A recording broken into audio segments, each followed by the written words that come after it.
From Chicago to Boston, Midwest to the East Coast, and this island in the Caribbean known as Puerto Rico is why the bars are lethal. Got me going beast mode in this game called life. You better know some cheat codes. Il Delfino's back, someone let the streets know. 6 shots for the folks and 5 shots for my peoples. I think it's high time we all have a sit down. Can we all agree the game is gone to shit now? Like the fall of Rome, the death of Romulus, history repeating itself if you know it's obvious. If you had your head inside of a book instead of binoculars, you'd be able to see without a pair of binoculars. Our tax dollars being spent towards the damn omnibus, where the rich stay rich, commoners remain commoners. The tentacles and everything like a damn octopus. Mass media, mass hysteria, how they control the populace. Cash rules everything around me, and on every dollar bill it's printed in God we trust. Yeah, everyone lives in fear around me. The truth will set you free. Quick shout out to Elon Musk. Cash rules everything around me, and on every dollar bill it's printed in God we trust. Yeah, everyone lives in fear around me. The truth will set you free. Quick shout out to Elon Musk. Living in this shy, can't let them catch me snoozing. Dudes be shooting just for the amusement. I refuse to be a victim, never be a loosen. When your city is a war zone, who gives a fuck about Putin? There ain't nothing safe about the safety act. There's more safety in being strapped. They should choose you, shoot back. Those odds are better than getting caught laying on your back. Don't believe me, check the stats. I'm just bringing you the facts. With my hand on the Bible, I swear to rap the truth. Almighty God, the whole truth and nothing but the truth. My people perish for lack of knowledge. My knowledge I share with you. There's nothing we can't accomplish. One head ain't better than two. That's the purpose of a democratic republic. Discussion on every subject, in truth, logic, and reason, till we reach an agreement. A nation under God is how the states united. Got out of the picture, look how gradually we divided. Cash rules everything around me, and on every dollar bill it's printed in God we trust. Yeah, everyone lives in fear around me. The truth will set you free. Quick shout out to Elon Musk. Cash rules everything around me, and on every dollar bill it's printed in God we trust. Yeah, everyone lives in fear around me. The truth will set you free. Quick shout out to Elon Musk. Arrogance is the primary ingredient that will make you assume you can take action without God. Arrogance. That's actually what it is. You think you got this and you know more than God. That's why your drift turns into a twirl.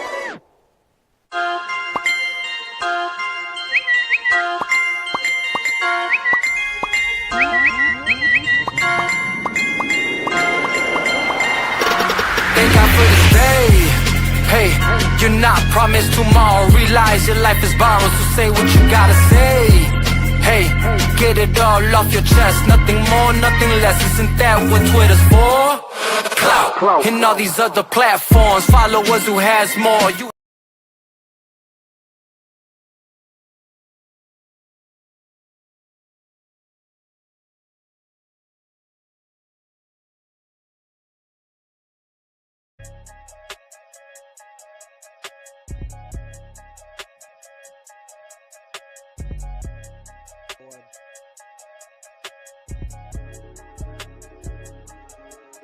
We going up, shit going down.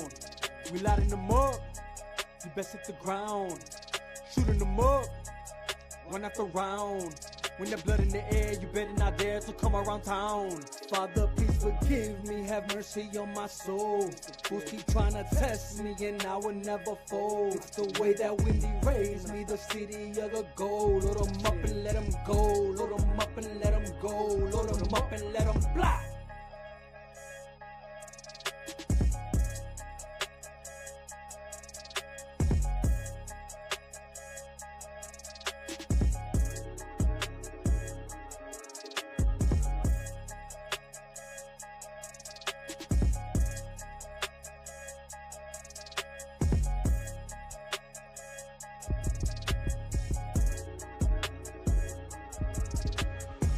Mic muted.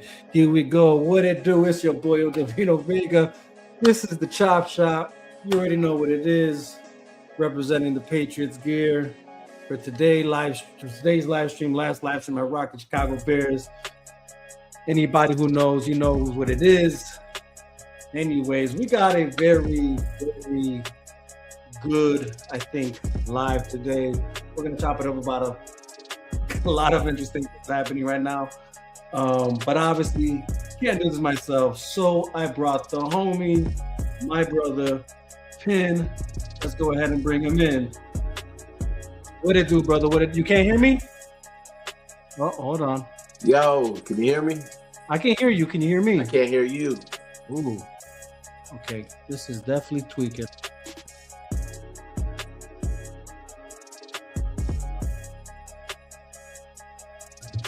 How about now? Okay. Hear the music?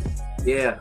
Okay, hold I on. don't know if Let's the see. work can hear me, but what's going on, y'all? We got some technical difficulties here going on, but we Okay, coach. how about now? Can you hear me Welcome now? to the Chop Shop. I'm your boy Penn. We got the host of Hostess up in here, and I ain't talking about no sweets. We talking about Il Divino Vega in the building, ladies and gentlemen. What's going on, y'all? Hope everyone's having a great week. Hope everyone had a good weekend. I know my week has been extraordinary since that Bears win. I'll tell you that right now. But let's see if we got these technical difficulties in the past. You know what I mean? Mike, can you hear? Can you hear me? Yeah.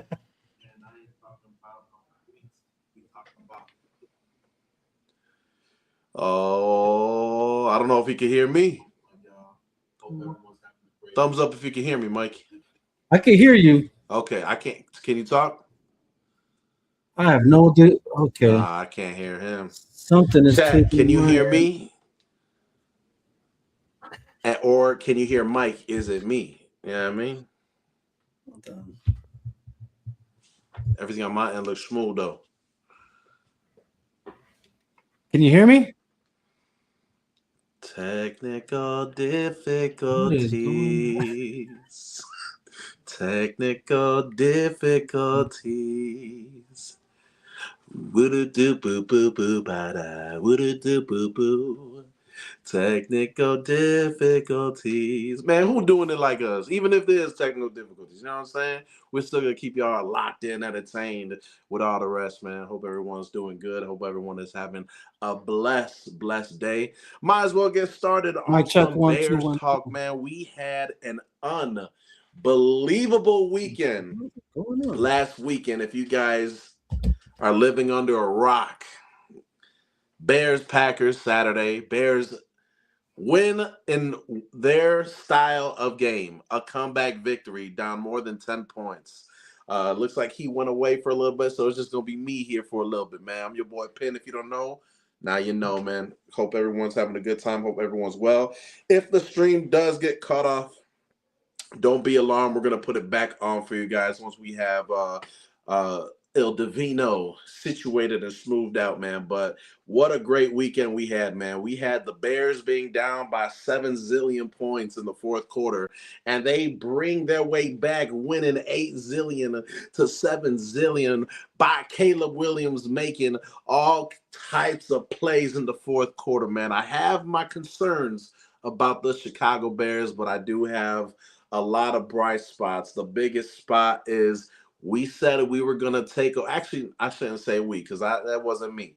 Ryan Poles, the first day he got hired, he said, we're going to take the North and never give it back. What did that mean? What it means to me, especially on that game Sunday, we could not let the Packers win. That's what that meant because we won the North. All right, we're going to take the North. We won the North.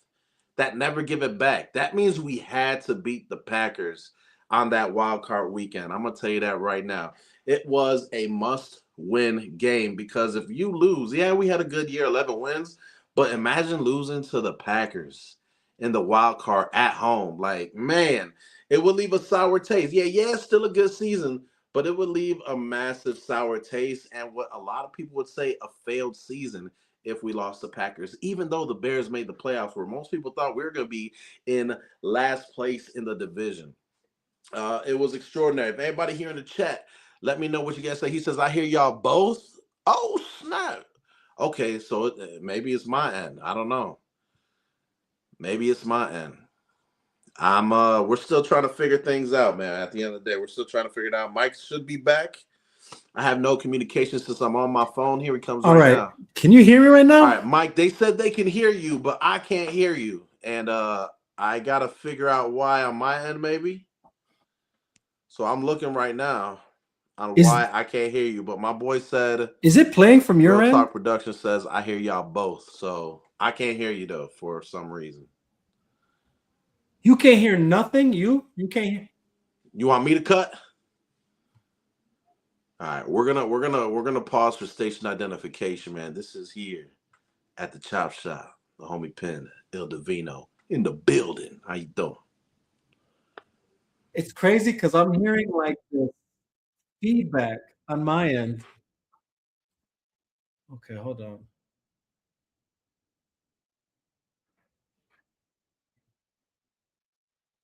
That is so weird. This is going crazy right now. Hold on. Okay, this is crazy, honestly. I'm a bit tweaked out. I'm a bit tweaked out because I'm hearing everything back like delayed on my end. And it's kind of freaking me out right now. Um,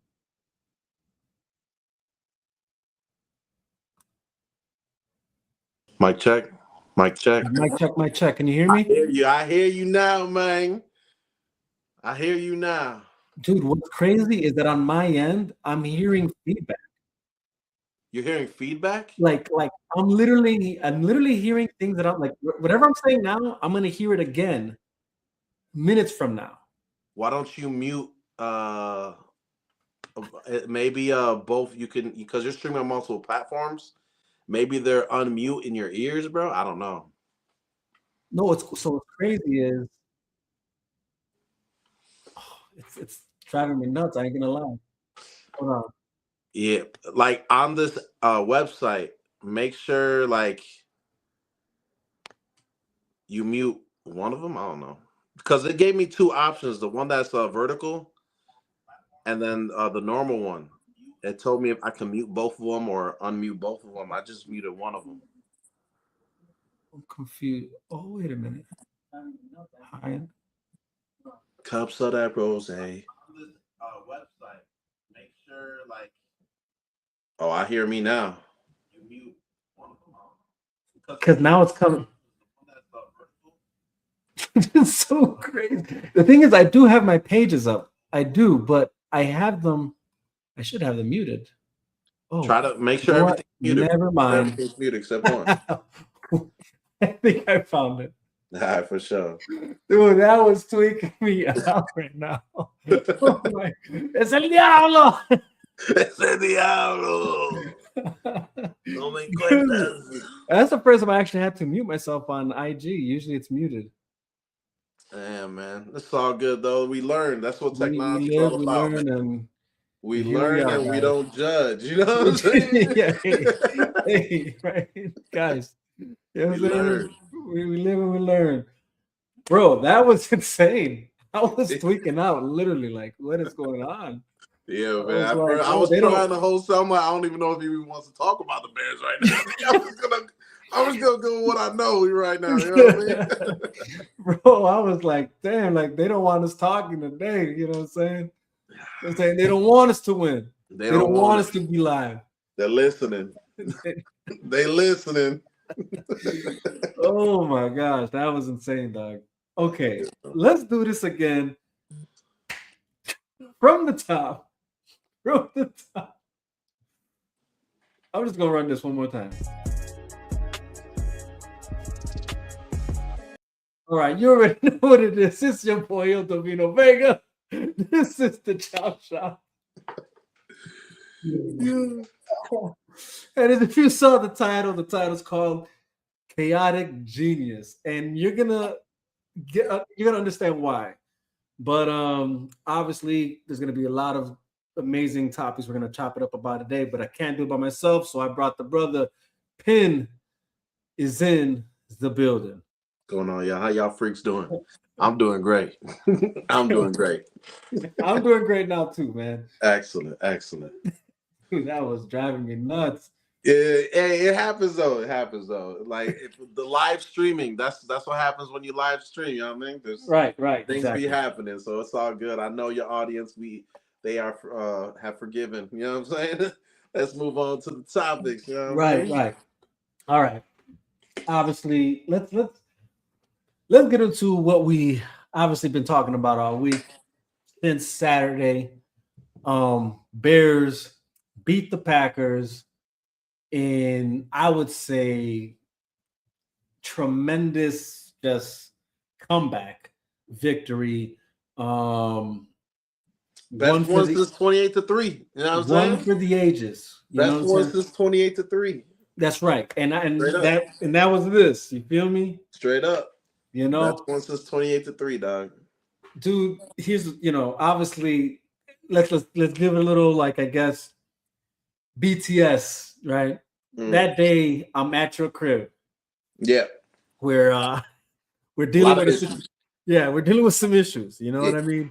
Yeah. And while trying to also engage in the game, and I think it almost felt like between what we were trying to tackle down as far as issues were concerned, and then this game that just wasn't going our way. Yeah. In the beginning, it was kind of tense. It was like almost stressful. You know what I mean? Like, man, we can't. What we're doing here just seems to not be working really. Yeah. And then now we're looking at the Bears game, and it's like, man, whatever they're doing is not working.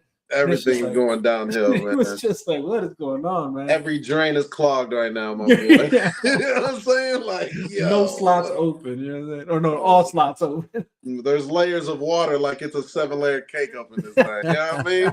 And there's a lot of holes in it, bro. A lot of holes in it on this Bears offense, bro. It was just like, this is just not going well. Until we called it, bro, and you dipped out. Right. And I started watching the game again where it's like, I'm a Bears fan. No matter what, I'm going to finish it out, bro. Right. Going to finish it out. It sucks. But then it was like, hey, yo, they starting to play again. Here we go. As soon as they got that first touchdown, bro, not even the field goal, bro, I was like, here we go. They're gonna start doing their thing now. They look like they're getting in the groove. Packers defense looks real tired. And, the rest was history after that, man. Caleb made plays of the century. Let's talk about it. You know what I'm saying? That 4th and 7th throw, bro, to Rome Odunze. I know y'all talked about this after the game and all that stuff, and I forgot your buddy's name, bro. Which one? There's two. I had two of them. Well, Real Talk Productions was one of them. Yeah, he was on the bottom. Oh, you're talking about Sil. Huh? You're talking about Sil.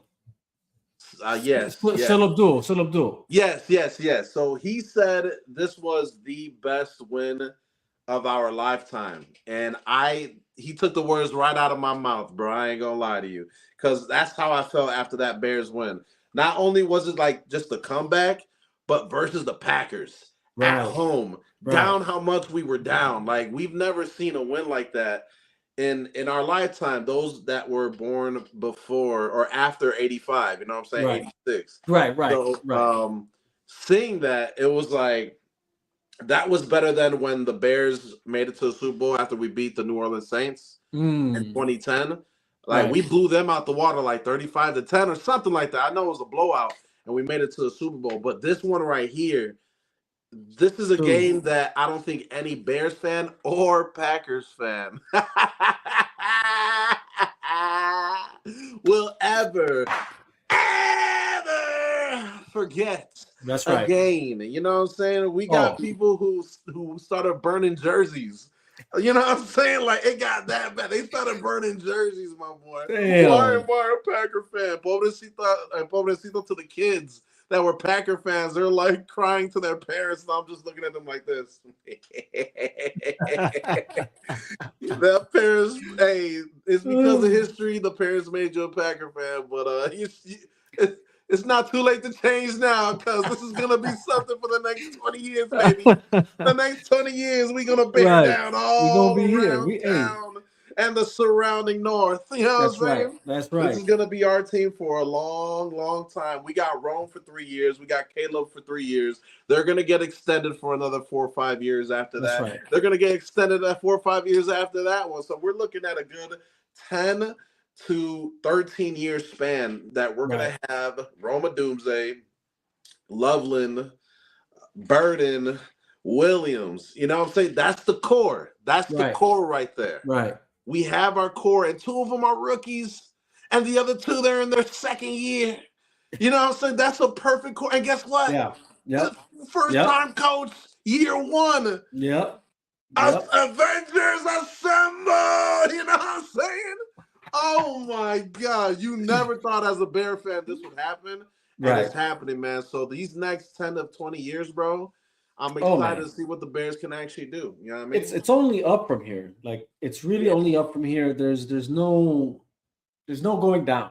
Yeah. There's Now, no that doesn't mean we're going to make the playoffs every single year because oh injuries can happen. Even yeah, Tom that's Brady right. That's tore his right. ACL. You know That's what I'm right. saying? So injuries can happen at any moment. And That's all right. this, yeah, it could easily turn into tears and sadness for the next 5 years. You know what I'm saying? Like, but as of now, and if they're healthy, right. I believe in Ben Johnson. I believe in Caleb Williams. I think Right. he's only gonna get better. Like this is year one, Caleb with Ben Johnson. That's right. Like he's gonna be even better next year. Right. And then the following year, and the following year, he might be the first $1 billion quarterback, my boy. I ain't gonna lie to you. Dude, you're not lying, bro. I mean, They're gonna have again, to change the rules because of him, where it's gonna be like QBs will have their own specific salary cap that right. doesn't connect with the rest of the NFL team. You know what I'm saying? Right. Like they're gonna start making some rules because people are about to get paid, and Caleb's gonna be one of them dudes that he's gonna get the biggest contract in NFL history. You know what I'm saying? Like it's gonna come that time because the NFL is always going up, bro. Right. They're That's right. branching out to Germany, London. Australia's coming next. Japan is coming next. Taiwan, Beirut, Iraq, Iran. And I saw the country over there, and we looked at Russia and Dagestan and all these places. Africa is gonna be those ones next. Right. Everywhere is gonna be big time NFL. And it's only going to get bigger. More money is going to be flowing in the NFL. And yeah, Caleb's going to get that money once his contract is time for renewal. You know what I mean? No, and they're you're going to not. pay him. They're going to pay You're not him. lying, man. Like again, at the end of the day, that's what the NFL's been doing. You know, these past couple of years, you know what I'm saying, they've been trying to send it out globally, make it a global franchise or institution. They've been doing a shout good job at it. Shout out to Ricardo Delgado on Facebook, brother. I don't see your comments on my platform, but I see you on Facebook, brother. So what up, brother? Go Bears! You already know what it is. But yeah, man, it's actually interesting because you maybe on this note, since we're talking about Chicago and the Bears and all that, what's the latest word about the stadium change? Because there was these rumblings, a couple weeks ago about obviously they're trying to move to Arlington Heights. Yeah. But I guess it was something about the city, I think, not wanting to. No, it's not the city. Arlington Heights is like, yes, we'll do it. Let's do this. It's the state. It's the Illinois state. Illinois. Okay. They don't want to give billionaires money to help build the stadium. That's what it boils down to. Gotcha. So over there in Indiana, the governor there was like, "Hey, man, I hearing you guys are having issues over there in Illinois. We'll take care of whatever you need just to put a stadium in our turf. Dude, whatever you want crazy. us to give y'all money, we got you money. You need land, Gary, Indiana will be the place to be. Make it great over there because it sucks right now. Right. You know what I'm saying? So let's make that a big, a tourist setting over there. You know what I mean? Where we can have the NCAA Final Four, we can have concerts and WrestleManias and all types of events that be coming. You know what I'm saying? So new medieval time. No, imagine. They want it, in Indiana. Plus, you're not going to pay as many taxes as well either over there in Indiana than you will in Illinois. And if Illinois, the governor Pritzker, one of the worst governors in Illinois history, in my opinion. Facts. If he keeps doing what he's doing and being a greedy fat bum, you know what I'm saying? Then at the end of the day, he's gonna lose the Chicago Bears to Indiana, bro. Straight up. But Arlington Heights wants it. Chicago, they're in the same with Pritzker, so it's like, man, they don't want to pay, they don't want to give money to billionaires. I get where they're coming from, but they're not thinking long run. Like this is a loan. You know what I'm saying? Like do you think they're not going to make that money? You know what I'm saying? No, like exactly. The Bears will make that money back in like 3-4 years, if that. You know what I'm saying? Yeah, if that. With revenue, the seatings, like that means Bears prices are going to go up because we're going to have those nice seats in the dome. They're going to be heated seats. Like there's going to be like how the Minnesota Vikings or the Raiders stadium is now. You know what I'm saying? They're Right. going to cost $1 billion, maybe a little bit more than $1 billion. But they've seen that money, and those teams ain't even big time teams. You know what I'm saying? They're not big market teams.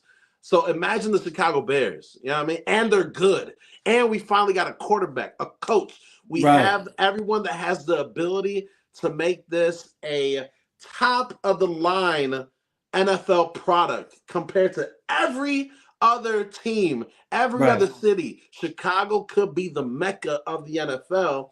But they're worried about taxes, bro. And that's just like only. It's like, well, I mean, you know, that's like the biggest problem here, anyways. Is taxes? Yeah, we've always had that issue, and they're just bringing it to the Bears now. So if the Bears, they bought acres, like almost 200 acres. Yeah, the land's even there. More at Arlington Heights. The land's there. You see it. You drive by, you see it. Yeah, and they're still like, this is what we want.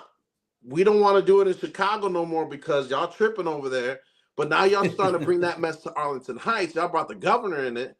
So if y'all going to do that, the governor in Indiana said, whatever you need, it's yours. We'll make it as easy as possible for you. But then, so as a businessman, what would you do? You know what I'm saying? The Gary Bears, bro. The Gary Bears. It's gonna be like the Dallas Cowboys. Dallas Cowboys are Arlington. You know what I mean? Like it's gonna be the Chicago Bears of Gary, Indiana.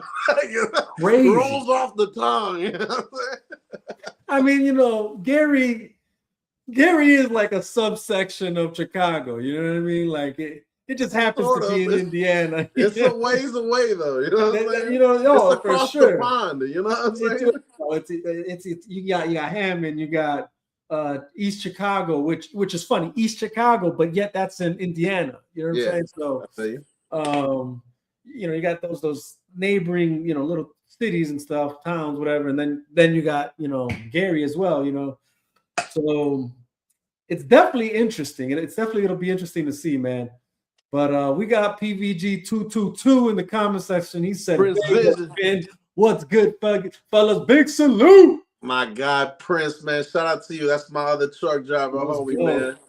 OTR, you know what I mean? That's the homie who I was talking to you about the other day, Mike. Oh, that's right. That's right. There. That's my guy right there. The Gary Bears, bro. That's what we might have in the future, dog. The Gary Bears, my boy. Jeez, that's rough. Gary. I mean, all that to say that, I mean, and I only brought that up because you brought up the salary cap and, you know, what they'd have to pay Caleb. And in my mind, I'm like, man, that's tough, even considering the situation with the stadium and all that, you know, like,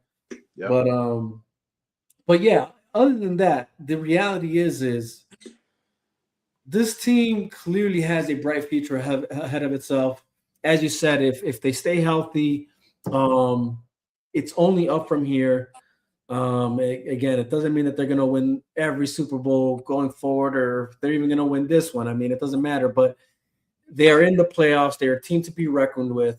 It's coming, baby. It's coming. Honestly, dude, I don't know. I really just have a good feeling about the Patriots-Bears Super Bowl this year. It might happen. We'll see. And I'm sticking to it, man. And you know how I feel about the Patriots right now. You know what I'm saying? Yeah, no, I know. But honestly, I think it's a good chance, man. Get that 85 rematch. Yeah, dude, that'd be nice. That'd be lovely. Drake May versus Caleb Williams. They were both drafted the same year. You know what I'm saying? Couple exactly. Yep. I mean, here's the thing. I feel like both the Bears and the Patriots have the games that I think will be the most difficult ahead of themselves right now, in my opinion. Okay. You know, we talked about this. Obviously, on the Bears side, I wasn't really worried about the Packers. It looked obviously in the game, I was like, oh, snap, but not really. Again, watching the Bears all season, as I said the last time I was on, I'm like, you know, I'm used to seeing teams like even the Patriots of old with Brady being able to come back. You could never count them out. And I just felt that same kind of confidence with the Bears. Yeah. Does it suck to see them, like, you know, not do what they got to do, I guess, in the beginning? Sure. But again, it's just something about knowing, well, man, you ain't shutting them out. and they can come back. That's as simple as that. Like It ain't over till there's triple zeros, man. No That's matter it. what the score is. That's it. And here's the reality about that is that what that tells me too is though it's like, and this is where again when we go about the future. Well, hold on, let me go ahead. Whole point is Packers wasn't a big issue for me. Eagles, I felt like if it was them that we were going to be facing this next round, I was like, well, we beat them once, we'll beat them again. I'm okay with that. And seeing them play the way they were playing, I was like, I actually think we got this with them. And honestly, I kind of preferred them for the sake of just having an easier team to play against, if I'll be honest. And then when it comes to even like Seahawks and 49ers, honestly, I think we got 49ers and Seahawks too, bro. To be honest, if I could I'm going to say that. I think the Bears got them, dude. And I know they'll be a little, well, they didn't beat the 49ers in the season. I'm like, bro, that was any given Sunday type of game.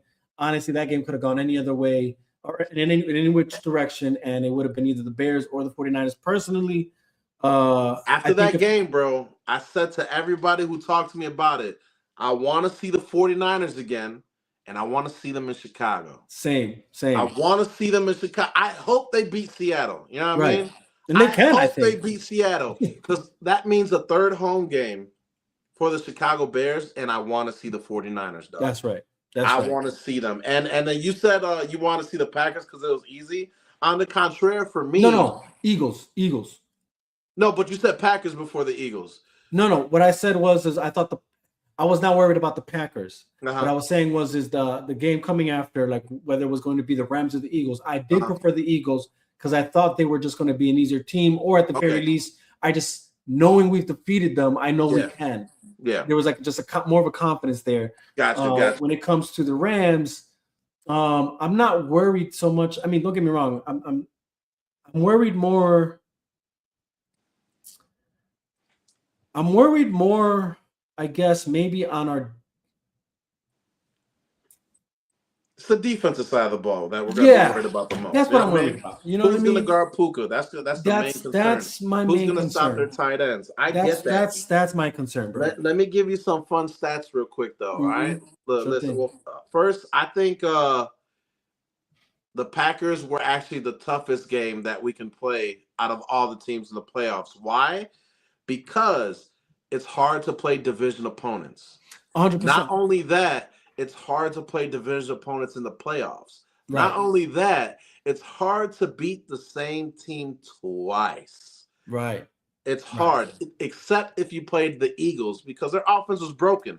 So I feel like we could have won. Like, I don't think the Eagles could compete with the Bears this year. We saw what we did in Philly. What do you think we're going to do in Chicago? You know what I mean? Right.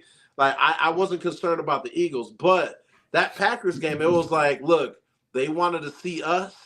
We wanted to see them. 100%. But we knew, like, we could beat this team. And if we do beat this team, why not us in the Super Bowl? You know what I mean? Like, why not us? And that's what it boiled down to. Now, here's my fun stats for you, bro.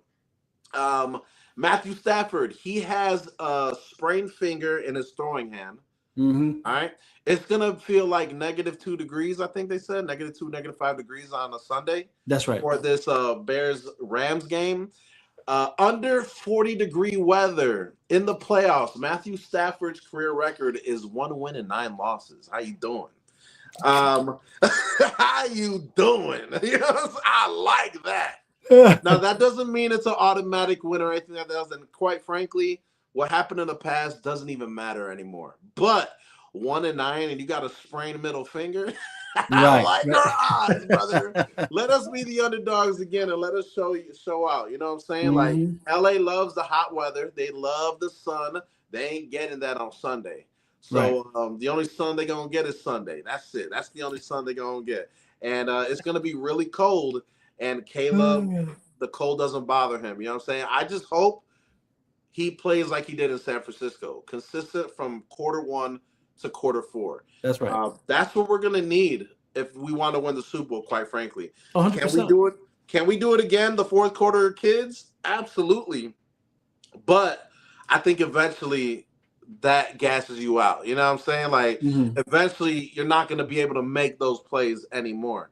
Right. So we need quicker starts.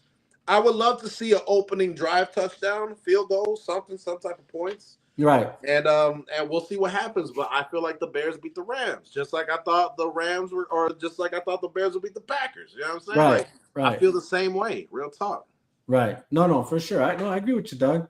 I really do. And again, to me, my initial statement was this game, I think, is what we have to worry about, but not that I'm so concerned. Let me not put it like, oh, like, I don't know if we can do it. No, I know we can. It's just if everything like works properly. You know what I mean? The Rams are going to be real hard. They're the Super Bowl favorites. You know what I mean? Exactly. Everyone picked the Rams to win this year. That's right. So it's going to be hard. It Right. ain't going to be easy. You got to put respect where it's due. You know what I mean? Right. But I just feel like as a fan of the Bears and diehard, why not us, man? What do they got that we don't got? You know what I mean? Like they got a quarterback, so do we. They got Right. receivers, so do we. Their defense is iffy, so is ours. You know what I'm saying? Like it's like two teams. The only difference is they mostly pass the ball, and throughout the season, not lately, but throughout the season, we love to run the ball. So it's Right. going to be very interesting to see which offense is going to come on top. But I think both defenses on both sides are going to step up as well, for real. No, and that'll make for a good Super Bowl matchup, anyways. You know what I mean? Like, and you can't be mad at that. You know what I mean? Now that being said, also now on the AFC side of things, for me, I think this game coming up is going to be the toughest one for the Patriots. You know, that Texans defense is, man, they're fast, bro. They're so fast. You know what I mean? Those two defenses, as Hunter and Anderson. Mm-hmm. Yeah, that's a dynamic duo, bro. I was watching them against the Steelers. I'm like, golly, these like them dudes are nonstop. 1 through 4 quarters, they don't get tired. Like ferocious speed. They get off the ball fast. Right. Every time Rodgers hiked the ball, them ends were in his face at all time. Like it was like they had no chance. And that was my prediction too. Like I felt that that's how it was going to play out, especially with the iffy Steelers line. And but the Patriots have a little bit better line, you know, than the Steelers. Yeah, that's right. They got a better line. I feel like they have a better quarterback now. Not altogether in history, but now I think May is better than Rodgers now. I hear you. Yes. So it's gonna be interesting. It's gonna be interesting. I feel like the Patriots. I feel like they could pull it off, bro. I think they can pull it off. I know. I feel that too. Again, I say I'm saying what I'm saying in the sense that I know that it's going to be difficult. I know it's not going to be easy. You know, same way I feel about the Bears versus the Rams.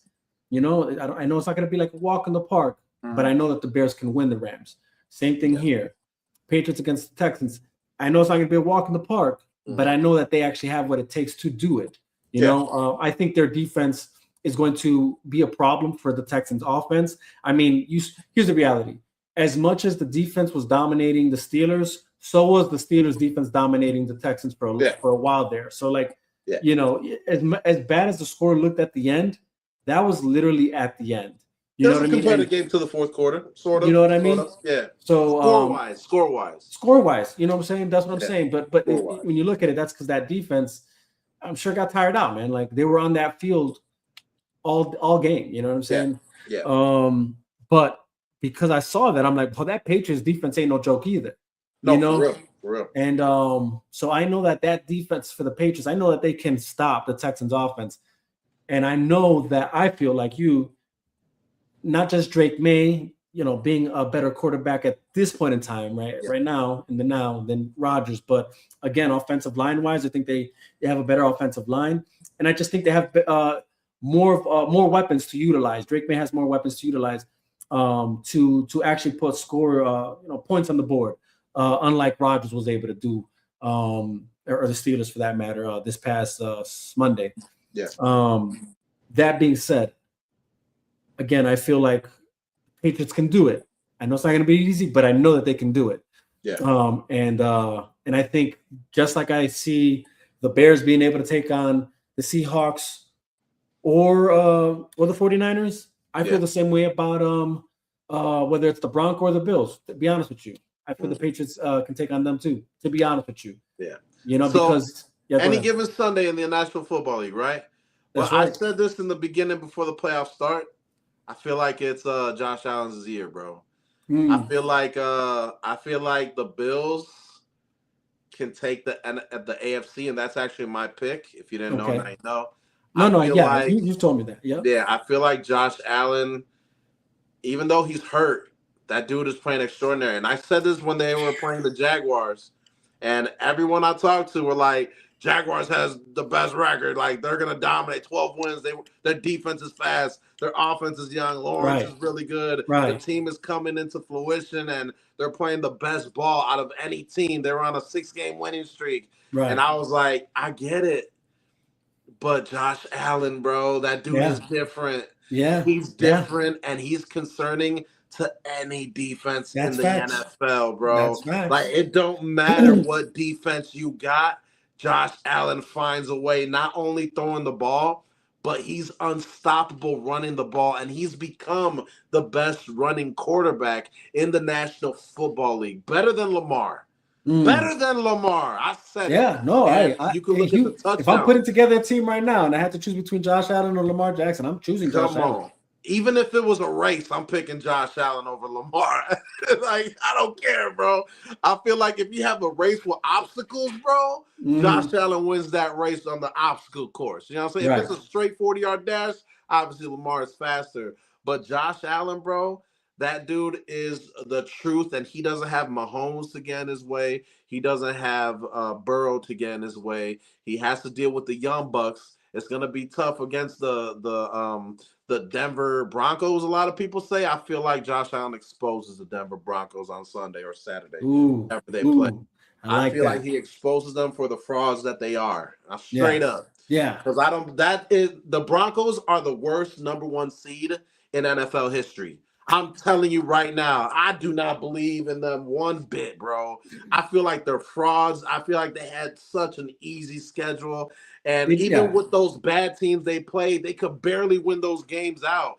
Cool, you got home field advantage. That's great. You're in the Mile High. You're going to have 10,000 feet higher than any other city that plays there. It's going to be hard to play there, especially in the cold. But guess what? Guess who doesn't care about any of that stuff? Freaking Josh Allen, baby. And if he does what I think he's going to do, man, he's going to bring the Bills to the AFC Championship. And I feel like it's going to be in Foxborough, bro. I feel like it's going to be Bills and Patriots. And we'll see. That's gonna be one hell of a game, bro. That's gonna be a hell of a game for sure. That's gonna be a hell of a game for sure. That's how I feel. That's how I feel, man. No, I look, and again, I don't want to. Even when I say that I'm confident the Patriots can defeat any of those, I say that in the sense of like, not that they're gonna demolish them. No, you know what I mean. I think they could actually do good. I think they'll demolish the Broncos if some other Broncos beat the Bills. I think that would happen.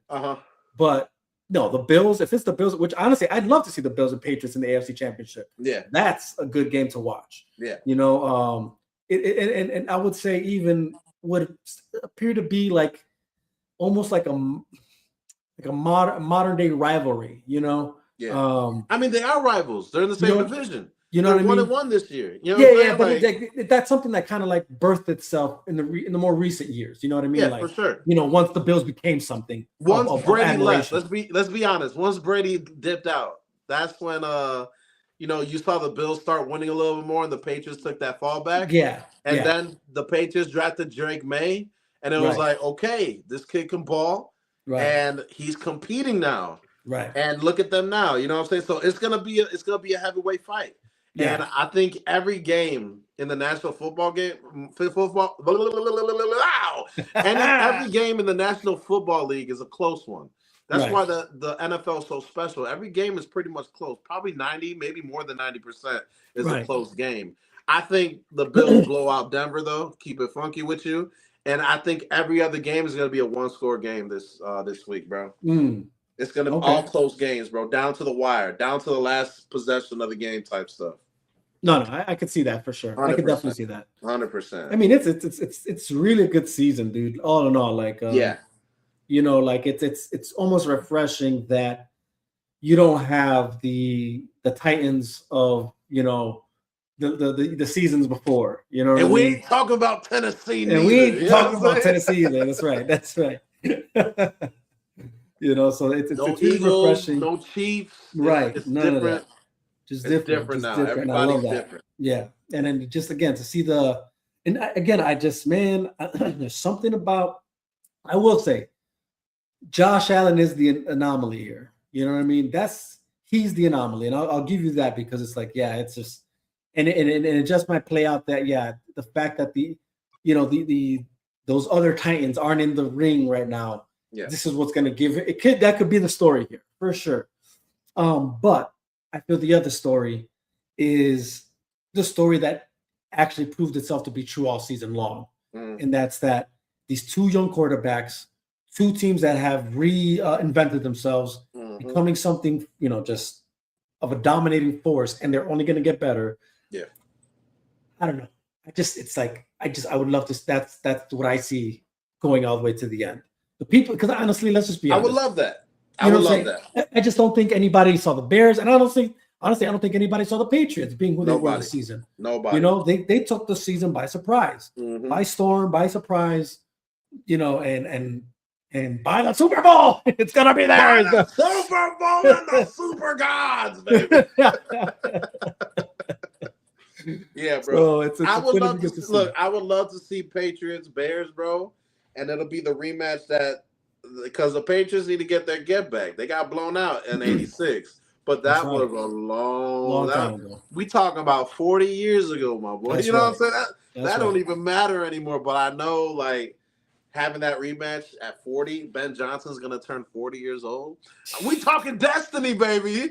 We talking stars destiny. aligned. Hey, what did that alien say in Men in Black? To prevent war, the galaxy's on Orion's belt. Well, Orion's belt is Ben Johnson and the Chicago Bears winning the Super Bowl this year, baby. 40 years later. We getting it, bro. I don't care. We're getting it this year. I feel it. I feel it. I feel it. I felt it a while ago, and I feel it now. And that Packers game, like, it just, like, I knew it. Like, I told my wife, and we're watching that game. It's hard to go back to it, but I told my wife. No, you're fine. Yeah, come on, now. You know how hard it is? This was while the game was happening. You know how hard it is to do what they are going to do again? Like, I was like, we already did that. We won. We got the onside kick. Like, they're going to need to do that again if they're going to win this game. And guess what? They didn't get the onside kick, but they got the stops they needed, and the offense played perfect football. Both offense and defense played perfect football, and the Packers dropped some pass. Reed, he had an open they did a little slant route with him, bro. He dropped it. That was the first down. That could have been game. But the Packers suck. You know what's funny to see, dude, is to see all the shit talking that came out during the game, before, during, and even after. You know, dude, some people are just salty, dog. Some people just, you know, just don't know how to, like, humble yourself.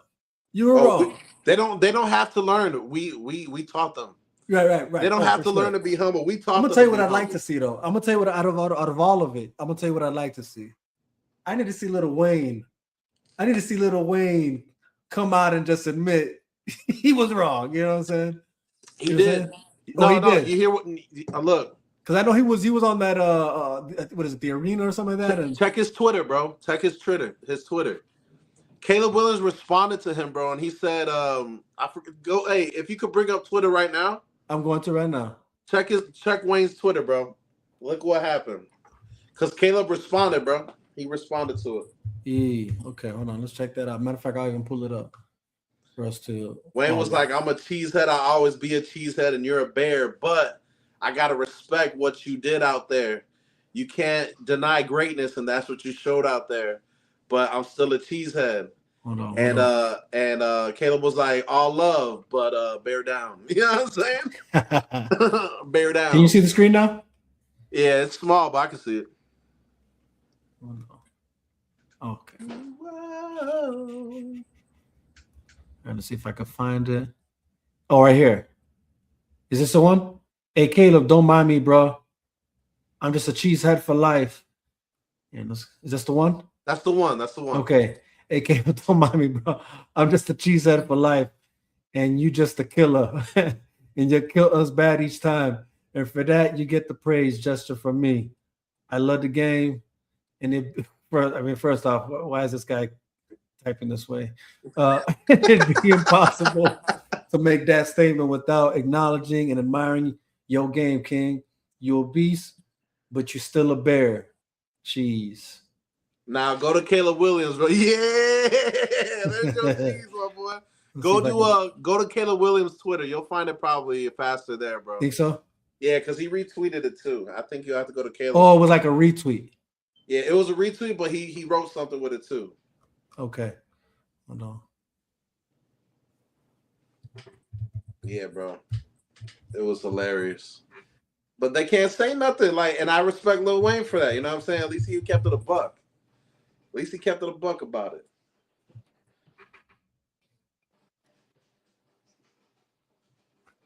Here we go.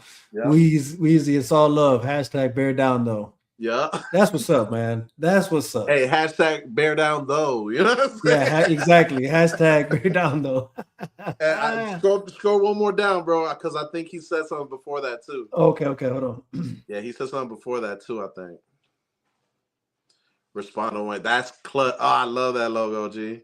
Oh, this one right here. That logo go hard, bro. Come on, logo, hey, especially for Chicago, that logo goes tough, right? Bro. Jordan, now Kalo, come on, man. Come on, G. The Iceman. The Iceman cometh, Doug. I mean, here we go. Weezy getting. Oh no. No, Buddy got a tattoo of that in real life, bro. Some dude. Really? Yeah, bro. Damn, where is it, dog? Where is it? Keep going. It's got to be there somewhere.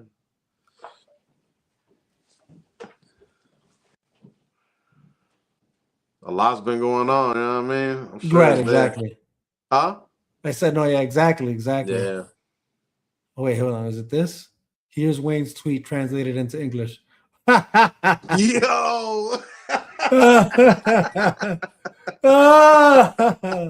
I'm telling you, dude. I'm like, yo, this guy crazy. Oh, there's got to be more down than if. Oh yeah, especially if we saw that. It's definitely more down. Bro. You'll never find. Man, dude. But that's I saw because I saw that episode, with him, and what's his name? Yeah, the Skip Bayless. Skip Bayless. Goes on Fox. Or it used to be on Fox. Yep. Yeah, bro. Yo. Oh, dude, the internet is just savage, dude. Oh, man, I love it, bro. Finally, we get up, bro. We've been down for so long. You know what I'm saying? Yeah, no, exactly. For so long, we've been down. Let us have ours. You know what I'm saying? Y'all had your fun. Yeah, y'all had your fun with it. Now it's our turn. And then a lot of these Packers fans are like, "Oh, Ben Johnson, he said F the Packers, bro." Come on, man. Y'all did much worse stuff, bro. We talk about in the locker room type stuff, bro. Come on, man. Don't nobody want to hear that, G. Bunch of crybabies, man. You wasn't with me shooting in the gym. You wasn't with me shooting in the gym. Oh, dude, did you see this crap? Did you see the what's that? Drewski's pastor skit? Oh, I seen that. Yeah, bro. That, oh man, that had me dying, bro. That joke was funny, bro. He was wearing the same suit as what's his name? Mitchell. I don't remember his name, bro. Pastor Mitchell. But did you see when Pastor Mitchell spit in dude's face, bro? No, what? Hey, check your Instagram. I sent it to you, bro. All right, man. Straight out of context, my boy. Hey, my phone tweaking. I'm gonna refresh this real quick, bro. If I cut out, just so you know. For sure. Yeah, I don't know, dude. I can't seem to find what you're talking about, though. This piece, I think I'm now further out. Wait, let's see. Oh no, 10 hours ago. Hold on. It's got to be like a quicker way to find this. Hold on. Relevancy, latest likes. Nah, hold on. Let me just go back up.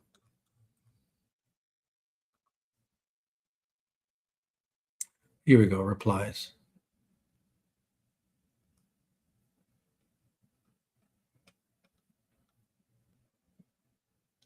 Oh, I think this is the one he was talking about. Let's see. Is this the one you were talking about? Yeah, that's the one, G. what, That's the one. what did we Yeah. just say here? We just lost a playoff game to a nigga with purple nails. With purple nails, we fucking suck. Bare ass. We don't deserve to be in the playoffs. Straight like that. Oh, I just love the fact that Caleb The responded. Bears. For real, bro. The Bears. Hashtag the Bears. That's great. That's just great. Okay. Yeah, dude. Well, here we go. This is. Oh, look at that. Ew. I love that play, bro. That's the best throw I've ever seen, bro, in my life. I mean, I've never seen one like it. You know, Yeah. like. Period. I mean, again, I love a throw on a run. You know what I'm saying? 'Cause Yeah. That's like that shows something. But it's the angle in which he was running and how he threw it, and still on the managed- weak side too. He was going left, bro. Right. That's what I'm saying. He's not a lefty. You know what I mean? That's right. And fourth quarter, 4th and 7, you don't make this play, you lose the game. Right. Like that is the best throw I think anyone's ever seen, bro. Right. Period. Especially in that moment. Right. Oh no, I can't think of a better one. Like I remember Aaron Rodgers and Mahomes made some crazy throws. Yeah, exactly. That's what I'm saying. Like, I'm not saying that he's there's been some crazy throws like that, but that specific one with the moments, yes, and the skill to make that throw. Plus, Right. it was a 20-yard throw, bro. with all those defenders around. With all due respect, that's the best throw I've ever seen in my life. With all due respect to whoever's made great throw, Aaron Rodgers, Patrick Mahomes, Josh Allen.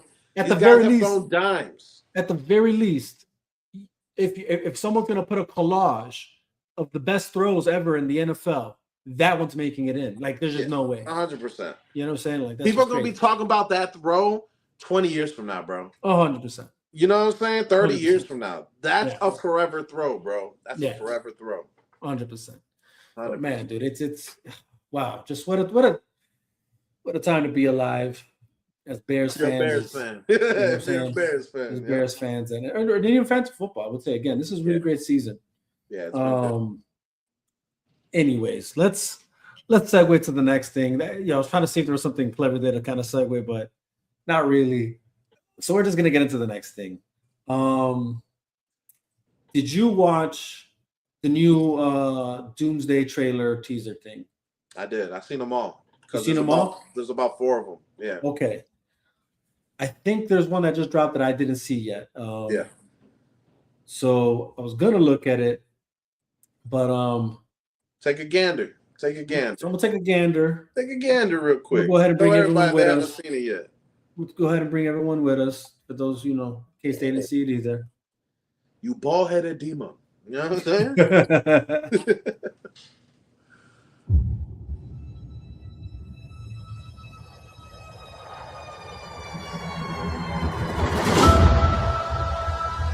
All right, I'm shutting this off. Nope. I've lost everyone that matters to me. You know what? I never seen that movie either. I You came didn't see the second Wakanda Forever? Nah. to prepare. Dude, it was good.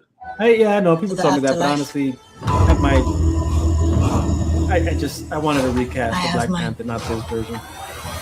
They recasted him now. King M'Baku of Wakanda. Ben, Yancey Street between Broome and Grand.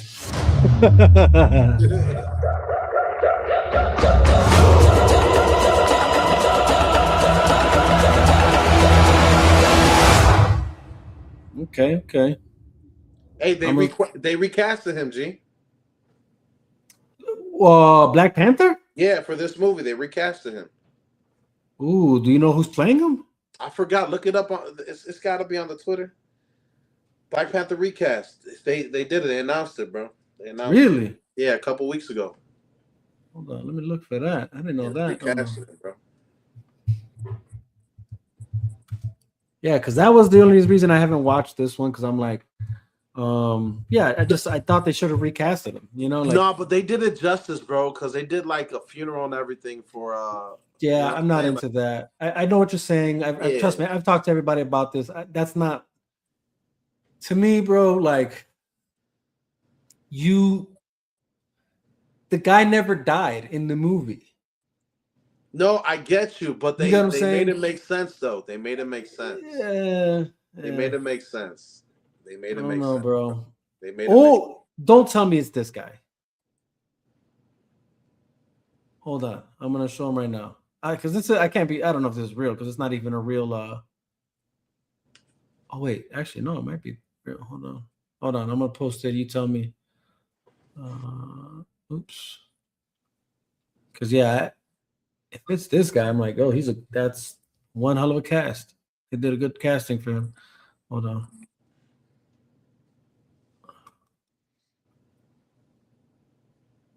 Is it him? Yeah, that's the one. Yep. Yeah, that's him. Nice. Yeah, bro. Nice. If this is real, dude. Yeah. Nice. I've seen different sources. I don't remember the sources. I ain't gonna lie to you, but I know I've seen it multiple times, like a week or two ago, bro. Okay. I think it was I don't remember. I don't want to get false information. I don't remember who the source was, but I think it was legit, bro. I like that cast. I like that casting. Yeah. It's it should him. Be dope. It should be dope. And I hope he just becomes the Black Panther going forward. Yeah, I think they might do because they're bringing all the worlds together and stuff like that, all the different with Loki and all that. You know what I'm saying? So I think they'll figure out how to make it make sense. Like I hope he's the Black Panther going forward. Yeah. And then like the girl, she just dies. Damn, that's how you feel. I'm just playing. I'm just playing, dude. No, I think look, I was skeptical too before watching the movie, bro. Yeah. But when I watched the movie, I was like, hey, yo, like this was a tribute to the real man who was you know what I'm saying? See, but that's my problem, bro. I didn't okay. T'Challa. I love Chadwick Boseman. Yeah. Great actor. Mm. He died. Yeah. Not T'Challa. Okay. Yeah, no, I'm saying though, like the movie was pretty much. I know what they did. Yeah. No, I know what they did. Like people have told me what they did. I still don't agree with that. Like again, Chadwick Boseman died, or yeah, not T'Challa. Mm-hmm. He was still alive and well, and all you had to do was recast, and keep that character growing. You had just brought him in. You know what I mean? Like, like he made an appearance in Civil War. He had his own movie, and then Infinity War and Endgame. But like more Infinity War because Endgame, he was just one of those guys to come at the end. Yeah. You know what I mean?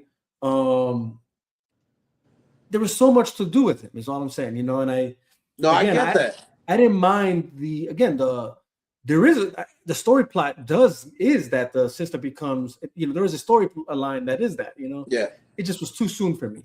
I get it, bro. I wanted more T'Challa. That's all. I just wanted more T'Challa. Too, you know what I mean? He died too soon in real life. But look, but that's my thing. It's like I had those same thoughts though. You know what I'm saying? Before I no, you didn't. No. I did. I promise you. I almost didn't see it, bro. I almost didn't see it, and I didn't even see it in theaters, bro. I saw it when it came to Disney Plus. Right. And when I saw it, bro, I was like, I probably should have seen this one in theaters, though. It was solid. It was solid. I mean, look, I know a lot of people that did like the movie, though. Don't get me wrong. Again, it's just my own personal preference. Yeah. And then don't get me wrong. I do want to see it still, just to see it. Right now. No. We're gonna watch it right now, guys. No, but I haven't. I don't know. It's just not.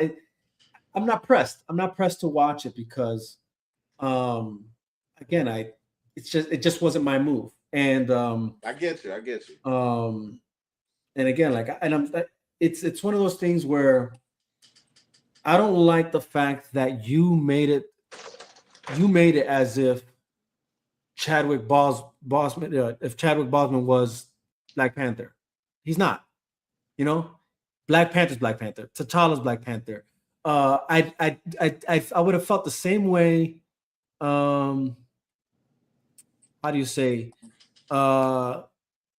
If instead of Heath Ledger dying as a Joker, playing Joker, if it was Christian Bale who died, and he's obviously everybody loved him as Batman in that time period, I would have preferred a recast of Batman than, I don't know, saying, "Oh, we're gonna now introduce Batgirl" or something. You know, like Yo, that would have would just been suck. I ain't gonna lie, stupid to me. that would suck. You know what I'm But- saying? Like it just would be weird. Or even if it was like you know, somehow Dick Grayson was still there and now he's gonna become Batman. You know what I mean? Like it's like, what are we doing? You know what I'm saying? Like it's just like, no, man, like it's Bruce Wayne. Like let's just find somebody else to be Bruce Wayne. It's fine. You know, like people love Bruce Wayne and Batman. Christian Bale's cool and all. You know what I'm saying? But it's the characters people love. Now, again, same thing. Like, yeah, we all love Chadwick Boseman. He was great. Matter of fact, the Black Panther wasn't his greatest films. If I'm gonna even be honest. Yeah. You know what I'm saying? Like, there's other, like his other movies are way better. Like, you know, there's other movies of his that I like that I'm like, that was his best film that I would say before Black Panther. Yeah. But we love, you know, people who love Black Panther, love Black Panther, they love T'Challa, they love like, that story, that character, whatever. Yeah. That's it. Like, but this whole thing, like, oh, you know, Chadwick Boseman was Black Panther, and he died, and now we're gonna find a way to just put that in the movie, cement that. You know, like that. I thought was just crazy to me. But anyways, no, I get it, bro. You know, I get it. But I think with everything that happened, bro, I think they did a good job for that movie. But a recast needed to happen, and thankfully, it did. It's just a little bit too late. But for that movie, at the direction they went, at the time it went on, I think they did good under the circumstances. You know what I mean? That's how I feel. No, good point, Prince. He says, but you do have to recast, right, to have that transitional acceptance, just like Heath as the Joker. True. But and hence why they didn't bother bringing back the Joker, right? Like again, this whole Joker didn't even have the proper ending, and let's keep it a buck in Dark Knight. Yeah, like, well, that's because there was supposed to be more of him. We were supposed to see him in the Dark Knight Rises, right? Yeah. So, and that's just unfortunate, right? Like, but I will say this, like, would I have it's kind of hard to say because Dark Knight Rises, I still like it. I generally like it as a film. Good movie.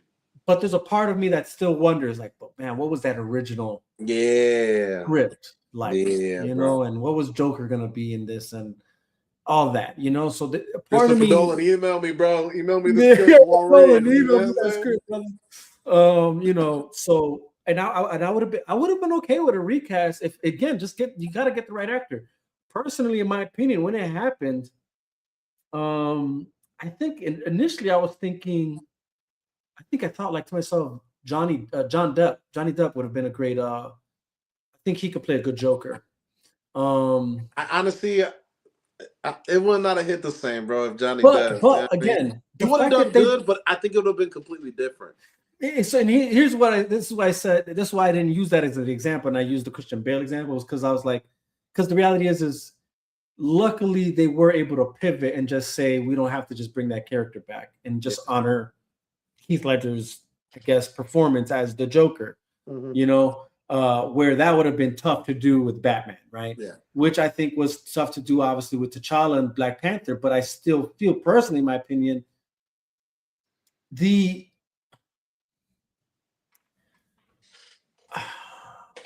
how do I say this without sounding crazy? Exactly. What Heath Ledger did with Joker, right. What Heath Ledger did with Joker, or I'll put it like this: notice that it's harder for people to play Joker than it is for people to play Batman. No, I get it. Yeah. And that's because when it comes to like a villain of such of that kind of character, there's such a dynamic to it that you have to bring it. You know what I'm saying? And you have to offer something. When you're talking about these heroes, like, look, it's not the same. So, like, can we just admit? I guess what I'm trying to say is this: let's just admit this. It's not hard to play the role of T'Challa and Black Panther.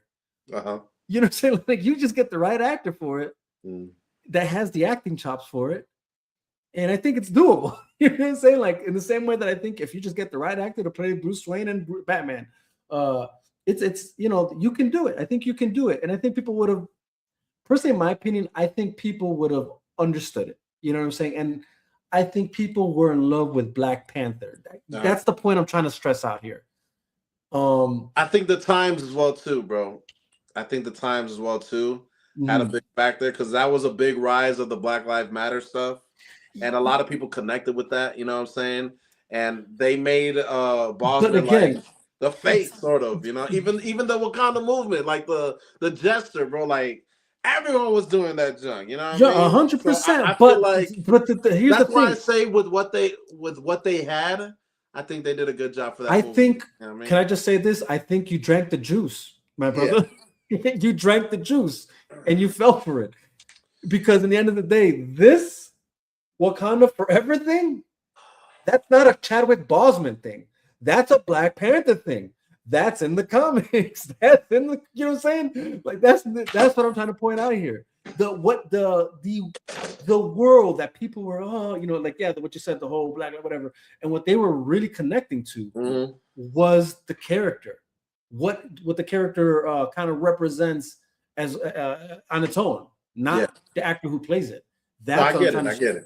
That's what I'm stressing out here. But either way, let's not stay stuck here. Because honestly, I could go on forever, baby. I could too. So let's just move it on, baby. Let's move it on. All I'm saying, a person who actually saw the movie, I think under circumstances they did pretty solid, and I think it's a pretty decent movie for a person who actually saw the movie perspective. Yeah, I get your perspective of not seeing it. I get it. But we have two different perspectives. And I'm still going to see it again. Let me just clarify. I will still see it. I don't want to make it seem like I reject to see it. No, yeah, I definitely rejected to see it in theaters because I wasn't for it. Me too. But yeah, I waited until Disney Plus. You know what I mean? I waited until Disney watching it now that it's on Disney Plus. It's not like I'm just not pressed to. But I'll watch it. It's on your top 10. There's other things. Yeah. Let's see. Prince said, "Well, if that was the case, how come they haven't recasted Smokey and Friday?"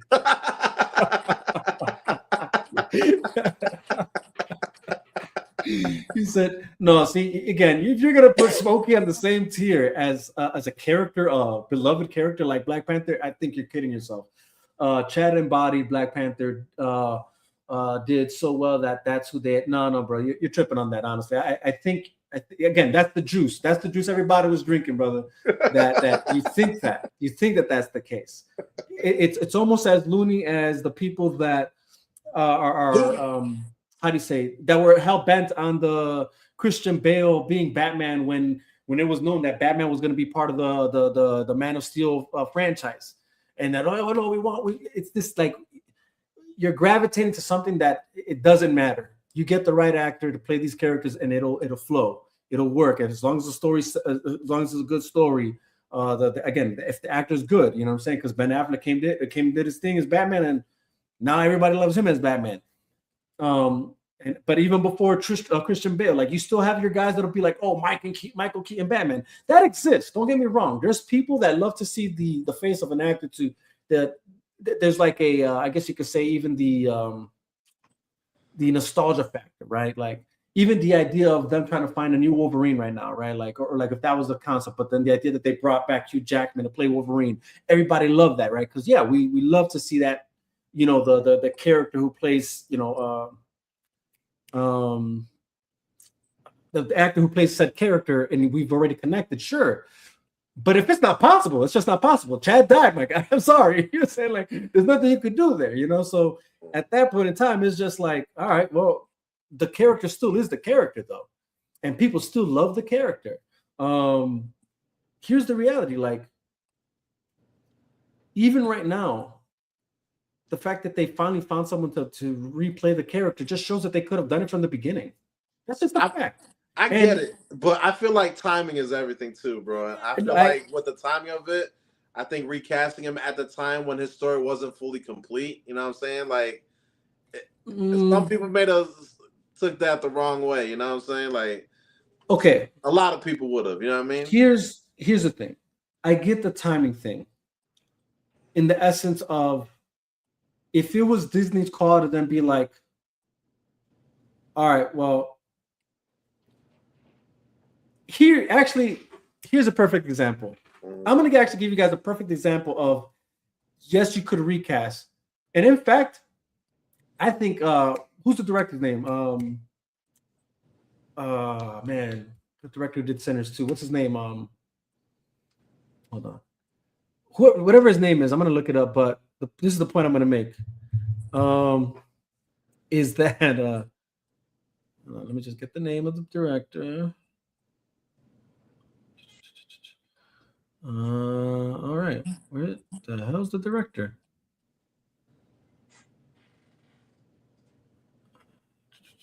Oh, here we go. Ryan Coogler. Okay, Ryan Coogler could have, I think. How do you say?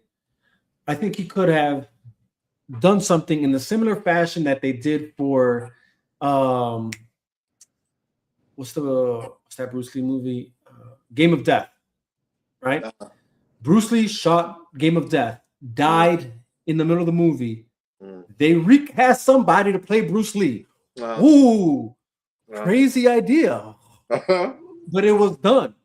People still appreciated it. They loved the fact that the movie was at least finished and they were able to see it and the story for what it was initially. You know, there was no huff and puff about it. You know what I mean? Same thing. I think they did the same thing with The Crow. You know what I'm saying? Like I think The Crow was the same thing, right? Like the actor dies in the middle. Those movies suck, though, bro. Nah, bro, I was a big fan of, like when Bruce Lee was gone. I was there like tripping. Bro, who's this dude here, boy? Who's this wannabe guy over here? No, man? dude, I think personally. Hold on, let me see. I just realized Prince responded. The Crow, No, dude, bro. Game of Death. Are you kidding me, dude? Like that movie's still a good movie to watch. I think it's one of the worst Bruce Lee movies. Oh, hell no. Out of the ones he's made. Out of the ones Hell no, dude. I feel like there's far superior ones, bro. I feel like I don't know about that, dude. Yeah, to me. But yeah, no, I hear you. Let's see. He said that was my first point, right? Actor, it'll work. But again, I can't see another Scarface or Alonzo from Training Day. Anyone can play the role, but can they embody the character? Well, again, you won't know till you try. That's just the whole point. Like that's the point I'm making. You're right. Like I get what you're saying. I'm not. Again, I know that we when there's a character plays a character that you like so well, but the difference even with what you're bringing here, I'm gonna tell you the difference here. Characters like Smokey, Scarface, Alonzo, at least to my knowledge, they're not coming from source material.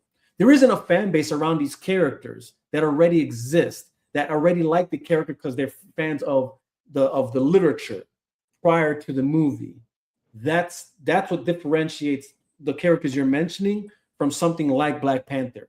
Black Panther is beloved as a character already because there's a story already existing around this character who, again, from this to the Wakanda Forever, all that stuff, like this is comic book lore. It already exists. And people love the story and the character because of that already, right?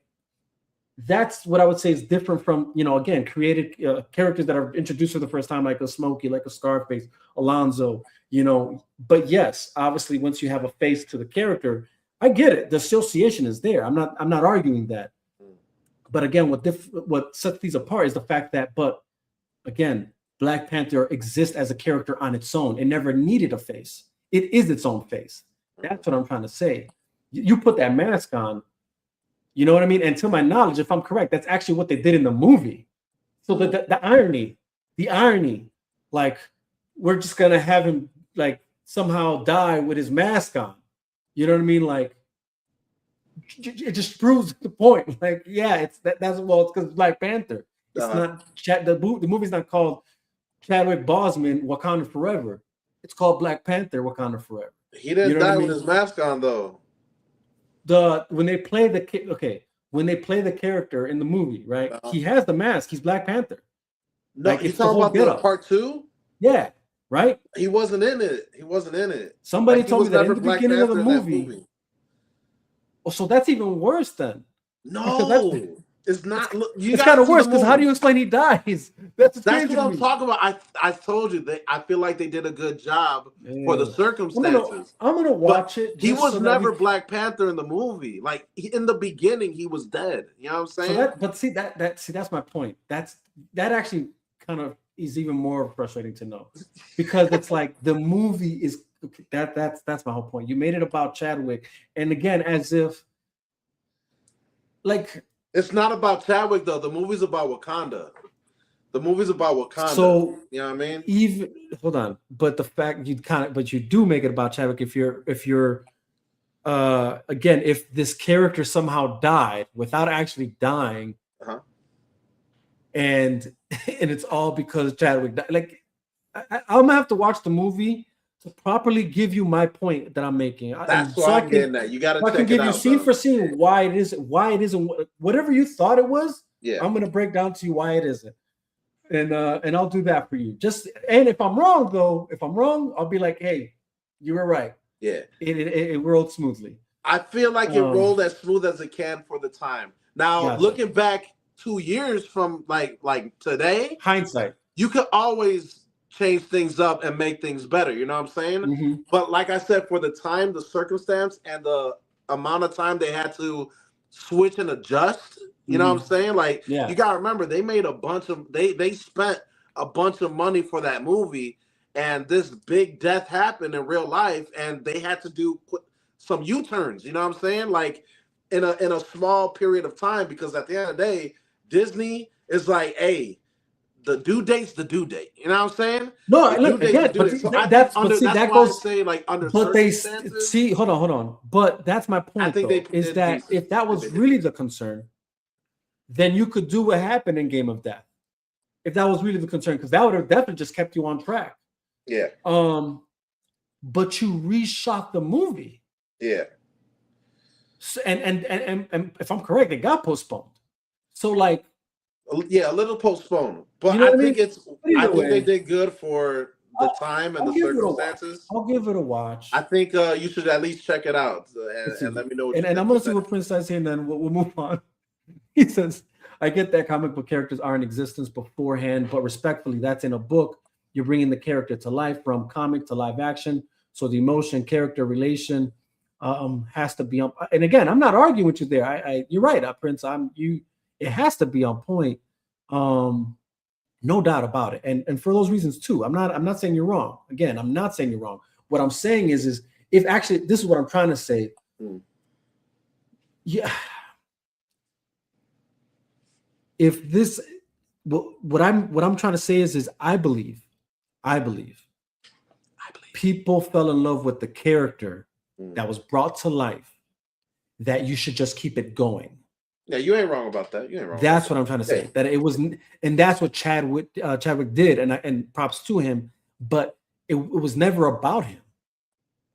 That's just the truth. You know, like I'm not. You know, like it's just it was never about him. It was about it's about the character that was brought to life from a comic book page, from even the cartoon to to even how do you say to big screen.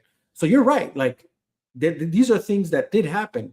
Like the character was brought to life, but I feel people fell in love with the character. People love the actor way before that, is what I'm trying to say. Like people for sure love Chadwick Boseman. Like we all love Chadwick Boseman again. For other things that he did as well. Again, I just don't think that it was okay and fair because the actor died, the character has to die somehow. That's the point I was making. I get you. But again, I'm not trying to discredit Chad either. Like I'm not saying he didn't. He did a phenomenal job, and I think given the opportunity, someone else could do the same. I think someone else could do the same. So just dollar with you, bro. It's all love. I see what you're saying also. Yeah, no, 100%, brother. And for sure, it's all love on this. And again, you're making good points, and I agree with them too.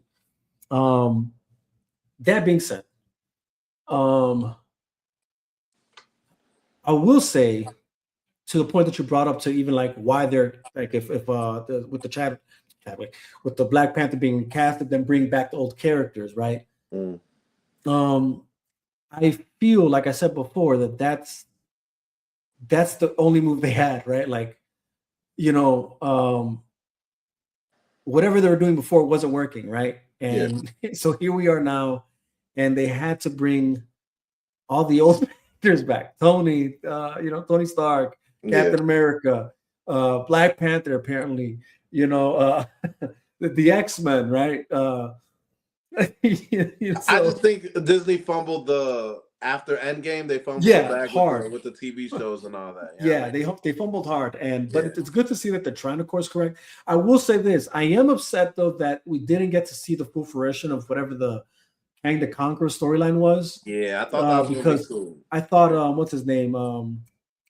The actor who played Kang. Oh man, I forget his name. But I'm not good with names, so I can't. Yeah. Man, it's on the tip of my tongue. Buddy from Creed 3. Yeah, exactly. You guys know who I'm talking about. Yeah. But I just feel like, they could have kept that going. Let's see that finish its course.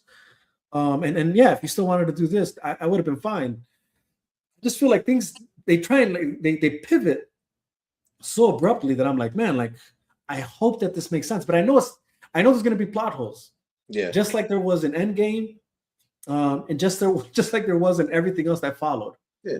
It's like, that just kind of like bothers me. But even Dark Knight had plot holes after Heath Ledger passed away. You know what I'm saying? Well, true, but you're always gonna have them, but not as heavy as this. Not as heavy. No, not as heavy. But not as heavy because really the only movies that don't have sequels, there's gonna be plot holes in it. I think because the only like even Lord of the Rings had a couple plot holes. I was like, why didn't Frodo take those eagles from the beginning and just go to Mordor and drop that sucker in? You know what I'm saying? Like it's about the adventure, blah blah blah. Like this, you can find plot holes anywhere. Yeah. Well, but those are different kind of plot holes. Those are just like that's just like that's more of like how do you say story writing liberty, you know what I'm saying? Yeah. You know what I'm saying? There's not about logic, all right? It's it's not logic. That's different though when you kind of you created the path, right? Yeah. And but like how did he get from here to there? Like, and there's no things like that, or wait, I thought he died. Why is he back? It's things like that, I get you. Like, so again, I'll give it to you where like the only plot hole that exists in Dark Knight Rises is when Bane sets everybody out from the prison, and you see Scarecrow, but where's Joker? Yeah, where Joker go? Yeah, where Joker go? That's the only plot hole there. You know what I mean? Yeah. But other than that, everything still makes sense. Yeah. Anyways, I will say, how do you feel about did you see Fantastic Four? Mm-hmm. How'd you feel about that movie? Oh, I don't know where I got this. How do you feel about that movie? And I guess the aesthetics of that whole movie. How do you feel about that? I'm gonna I thought it looked cool. I ain't gonna lie to you. I thought it was keep it going. Movie. Yeah, I thought it was a cool little movie. I thought it was pretty solid, pretty decent. Was it the best Marvel movie? No, but I think it did its job setting up what's to come. You know what I'm saying? I think they did a really good job to set up what's to come with that movie. Yeah. This was one of the rare recastings that worked. I think this is the best Fantastic Four movie that's been out. We've had a few of them. I thought Michael B. Jordan as Human Torch was booty cheeks. I thought even Chris Evans as the Human Torch was cheeks. You know what I'm saying? And I think Deadpool and Wolverine brought that to light. You know what I'm saying, in that movie. This is just my personal opinion, though. But I think Pedro Pascal did a really good job in being like, this is going to be the guy that's going to take Tony Stark's place when it comes to the mind, the scientist, how to figure things out. It wasn't the best movie ever, but I think it did its job for what's to come with Doomsday. You know what I mean? Yeah, I think it was definitely one of the better Marvel movies of recent movies. Marvel had to put out there. For sure it was. After Endgame, this was one of the better ones that was made after Endgame. I think every other movie that was good Marvel related was not Disney, like under the Disney umbrella as a whole, like Spider-Man No Way Home, but that's credit to Sony. And then Deadpool and Wolverine, where it's like That's Fox. Credit to Ryan Reynolds and Yeah. that whole creative team just doing what they do. Yeah. I will say, like, yeah, I don't know if I agree completely that the Human Torch or Chris Evans' the Human Torch before was doo-doo. I think in hindsight, maybe we can say that, but in its time, I mean, I was loving those movies.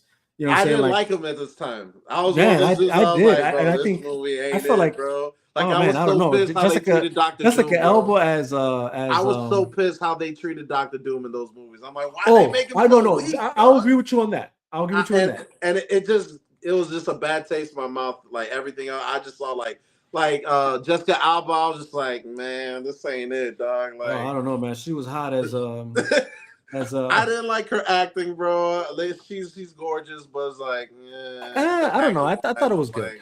I will say this. Hold on, but see, I will say this though. I feel the one that followed, right? When you're talking about the Michael B. Jordan version, you know, and that whole squad, whatever, of actors. And honestly, good actors that they chose. I don't think actually the issue was them as the characters. I think the story was the just whole plot was trash, bro. But well, the plot's always been like, even it's no different from any of the other plots for Fantastic Four, not even the new one. Just that the new one just sped up who the villain was. Like it's not Doctor Doom, it's Galactus, right? Yeah. So that's the benefit that this new one had. And I think they didn't treat Galactus justice in this new one. You know what I mean? Well, they really didn't, but that's that Marvel issue of like, oh, we're trying to keep movies at, and that's that this was a pretty old movie, the new one, but they just weren't brave enough to, you know what I'm saying, like go further out with it to properly give us a good Galactus. And I feel like this movie was aesthetically pleasing. You know what I'm saying? I think it looked real nice. I think it was a cool concept, like futuristic, but the 80s, you know what I'm saying? Yeah, like, also that's funny. Honestly, I was not a fan at first. Because I honestly thought it was I'm actually still kind of not a fan, but but at least it makes sense. Like I'm mentally I'm able to tell myself that, oh, well, that was a whole nother world, another like dimension. I saw it as unique, like it's its own thing. It's creative, you know. No, for sure. But I guess, but if they would have tried to pull that off, like being part of this world, I'm glad they didn't. I would have been upset then. For sure. I would have too. You know, because I would have been like, all right, what are we doing here? But I will say I'm not a fan of the costumes. I don't like the sweatshirt. Like, I don't like that 80s thing. You know what I'm saying? I'm past that. And this is where I'm like, I would have changes in these next movies. That's what I'm hoping. Although seeing that trailer, I was like, I still see this guy with his turtleneck. I'm not liking this. Yeah. But you know how they always bring the cool suits at the end. You remember the Batman movies with Val Kilmer? They always brought the show the cheeks, bro, show the belt, show the plate. You know what I'm saying? It's like, okay, it's a different suit. Like, okay. Hopefully they do something like that. Where I'm hoping they do that, because we even talk about upgrades with like when they went to space and they had upgraded space suits. So hopefully they bring some new attire. You know what I'm saying? Some new attire. Look, because I didn't like the suits that much either, bro. I didn't like them too much. Even in Marvel Rivals, they have those suits in it. I don't pick those suits. You know, I use the other ones. Yeah. There's better suits out there. Like, honestly, I see, that's one thing I'll give credit to, the one with Michael B. Jordan in them. I like the suits there. Yeah, I thought those suits look cool. Yeah, those suits are cool. So that's sort of, so it's funny. So I think there's something that I can like look back at those films and even the new one, and I think like if you take from each one, there's something to like put together and have like the perfect, you know, Fantastic Four film, or just going forward, you know. But that movie that did come out, I thought it was good. I think it did set up. It's somewhat sets up. At least it prepares you for the Doomsday, right? It's like, oh, okay, that was Doomsday, what I'm saying, Doctor Doom. Yeah.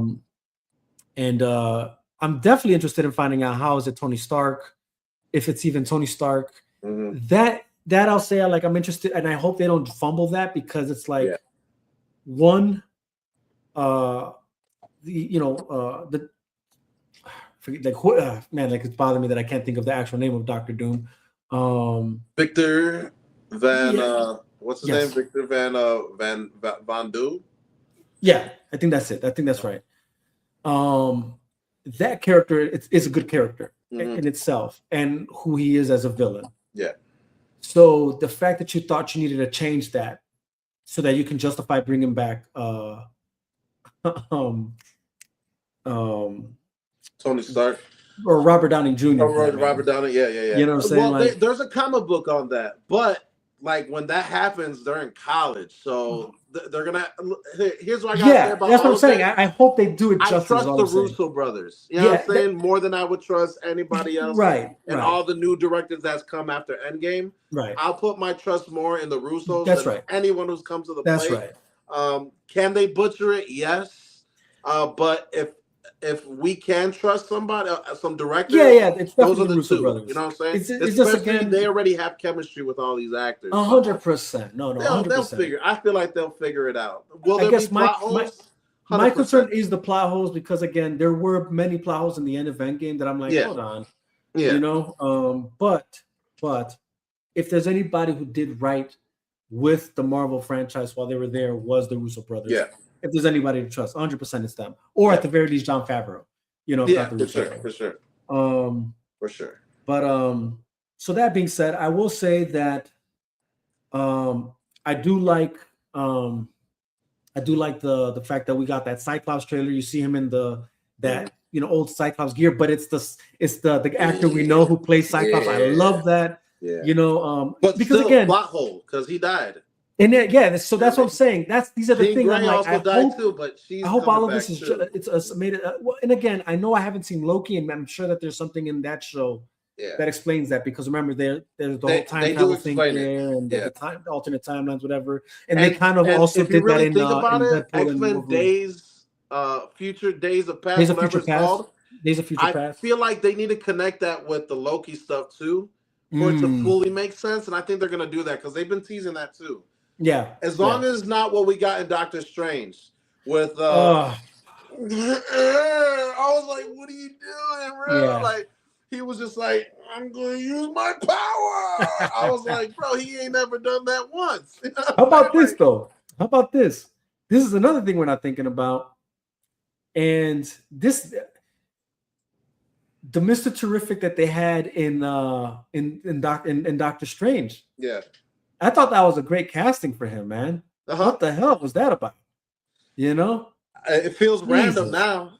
Yeah. It feels random as hell now. I ain't gonna lie to you. And is there another version of him that still exists? I don't know, but I guess we'll see, bro. We'll see, man. I mean, they dropped the ball on that Doctor Strange movie, The Multiverse of Madness. I was so bad. Disappointed. Even watching, I was like, brother, the potential that this could have been, and this is the result. Like, dude, that's tough. That's tough. No, it is definitely tough, man. That was I think that was my least favorite theatrical movie that I've seen after Endgame, bro. I ain't gonna lie to you. That missed the mark for me completely, bro. That I unfortunately I had the same frame of thought. Yeah. Unfortunately, I gave Thor: Love and Thunder a chance. Oh, yeah, that was bad too, though. I forgot that one. Oh my god. Yeah, I hate what they did with Christian Bale. How you gonna have a good actor like that and not use him, bro? Like, right? How you should? Yeah, that one sucked too. That one was. I forgot about that one. Yeah, man, those two are buns though. Those two are like the worst of the worst. You know what I mean? Right. Yeah, those two are. That Love and Thunder might be worse than the Doctor Strange. I ain't gonna lie to you. I'll tell you this, I haven't seen either of them twice. I'll tell you that. I think it is, dude.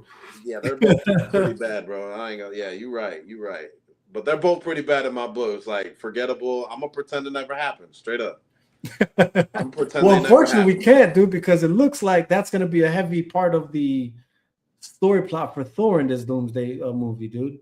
Yeah, we'll see. We'll see, man. I'm gonna pretend maybe it's just in the comic book, my boy. We're gonna keep it pushing. We're gonna keep it pushing, bro. Next page, man. The next page. Right.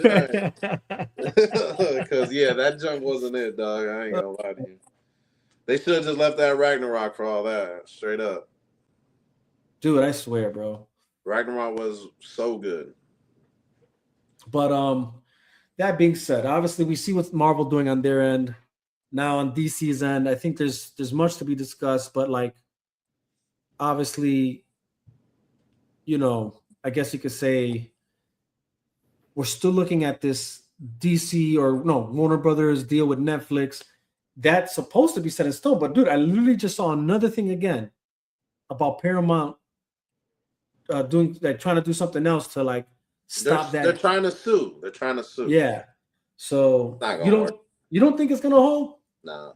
I think Netflix is gonna hold. Yeah. Oh, so you think Netflix will keep the I think it's theirs. I think it's theirs, bro. Okay.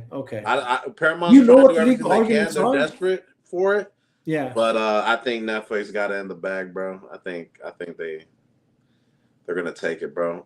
Eventually, it's just gonna be all right. We're gonna move on, and here's the first film that we're gonna make, and hopefully, they'll just continue that Snyder Cut stuff. That should be the first thing on the list. You know what I mean? Yeah, like that should the be first thing on the list. Bring it back.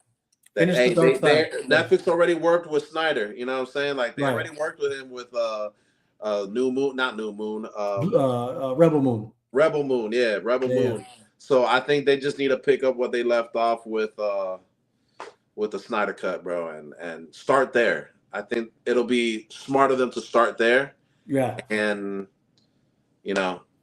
figure out what to do after that a little bit later. You know what I mean? Integrity 101, appreciate you stopping by. He said Zack Snyder's Justice League 2 is inevitable. It really feels that way. It really feels that way. And I think you're right. I think, again, I don't think it's a coincidence that we see what we're seeing with Zack Snyder posting all these. I mean, he's posted a lot of stuff other than DC, but still, like, it's one thing to post the movies you've recently worked on. It's another thing when you're showing behind the scenes stuff that we've never seen before. With that universe, the Snyderverse and stuff. Mm-hmm. So it just seems like he knows something we don't. It just seems that way, he's like you said, he's working with Netflix already. Rebel Moon, Army of the Dead.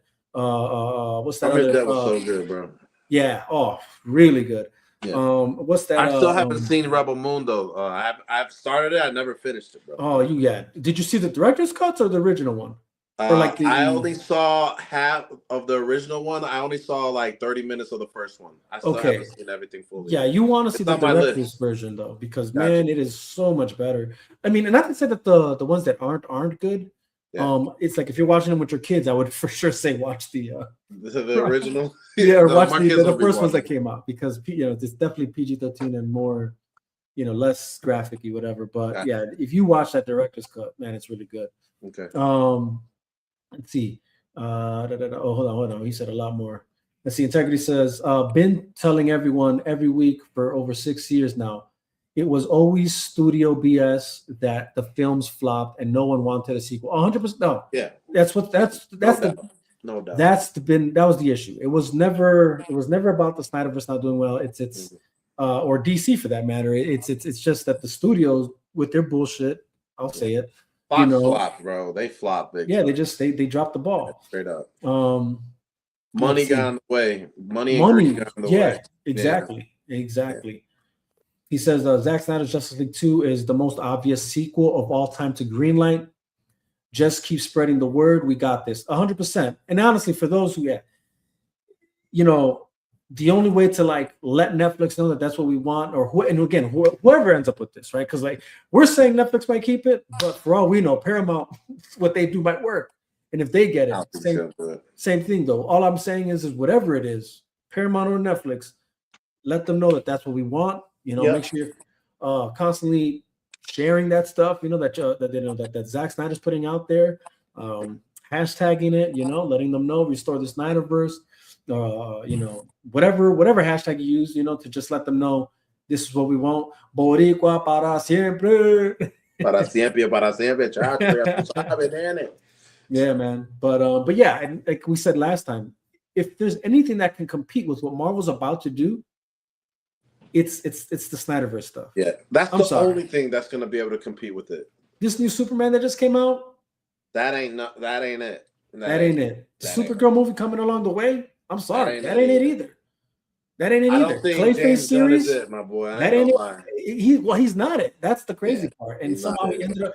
I mean, like I told Sil the last time I was on his channel, it's like, dude, he finessed his way into that job, bro. He really did, bro. Because it's like, how else? How else? He says now Superman 2025 proved without a shadow of a doubt that they rebooted to something less successful 100%. It's game over. Now the evidence is out there and you can't put the genie back in the bottle. Yeah, you ain't lying, man. Yeah. You are not lying. Game over, he says. And Mike, just so you know, I have about 15 minutes, brother. Okay, we'll bring this to an end. Yeah. Dawn of OnlyFans will fly. Yeah, exactly. Damn, Dawn Edwin, of OnlyFans this is a crazy. controversial statement. He says we don't want Bad Bunny. What you mean, bro? I don't know, Edwin. I don't know about that. What you mean, bro? I don't know about that. I'll tell you. Well, look, I still stand. And then that's probably why I even said We the original Captain Americas. Let me put it out there for have a good one as well. We the originals. You know what I'm saying? We the originals, Caps. You know what I mean? Peace out, brother. But more Bad Bunny. I'll this to that, and then we'll move on to the last thing. Take that.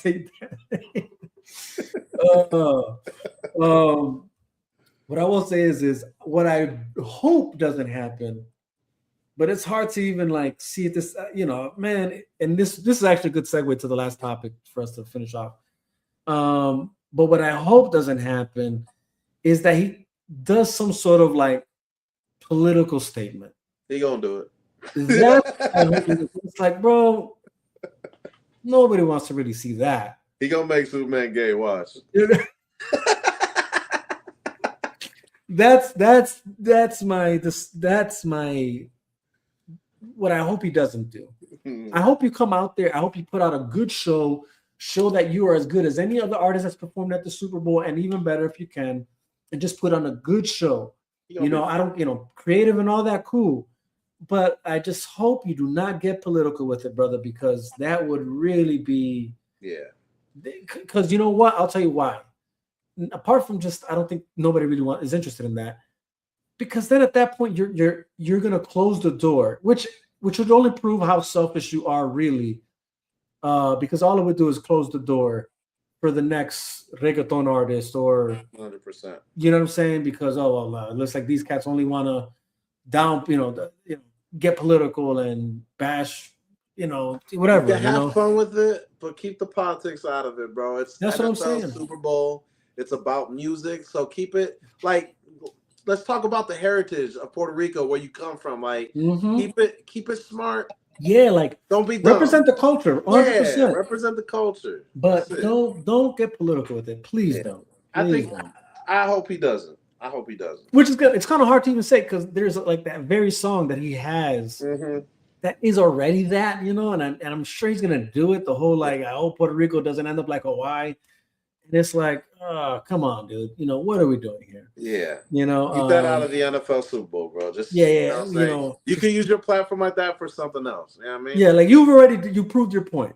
just make it about the culture. That's it. Make it about the culture. That's it. Yeah, he said you already know he's flaming hot. Keep it political. I hope not. I really hope not. I really hope not, bro. Again, culture. You represent the culture, cool. But just don't make it political, bro. Because here's the reality: people are not interested in your political at all. Your politics at all. To be honest. Hey, as a Puerto Rican, I'm not interested in his political stances either. You know what I'm saying? Like, if he talks political, bro, I'm changing the channel. I swear, dog. There's no dude. If he goes political, I'll go watch what Eric Kirk's do. Yeah, bro. No, I don't even know if I want to watch that either. To be honest, I hope he stays in his lane, bro, and makes it about just and reggaeton, the history of music, and where it's come from, where it's at today. Like exactly. You could be smart with it, that people will enjoy and have a shed some light. You know what I'm saying, for people who don't know where the reggaeton came from and that's right, how it got popular and who are the artists. Like, I hope he does that, bro. I hope he brings culture to those who don't really know what Puerto Rico's about. You know what I'm saying? Right. No, 100%. That's what I hope. That's what I hope. I'm on the same page with you on that. Yeah. But now that we're on politics, because obviously major news. I don't know if we've seen it just yet.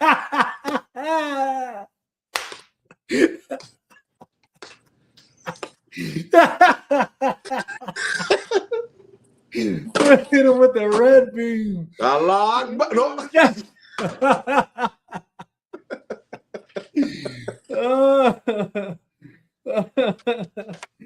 Oh, He says it's about to be for the Hunger Games, right?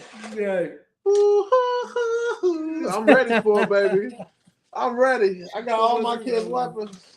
We'll go Troy on them. Charge! Hey, Give me about to go glory, down, you'll bro. give me death. Oh, Do the look, dance. listen, You know what in I'm saying?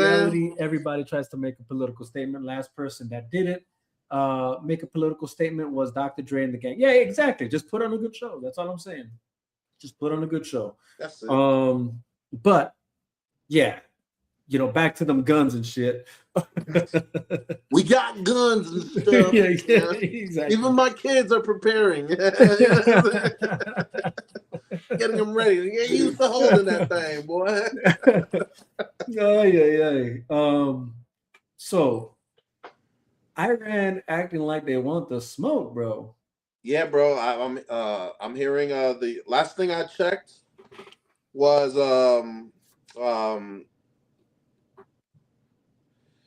Australia, France, England, Italy, USA.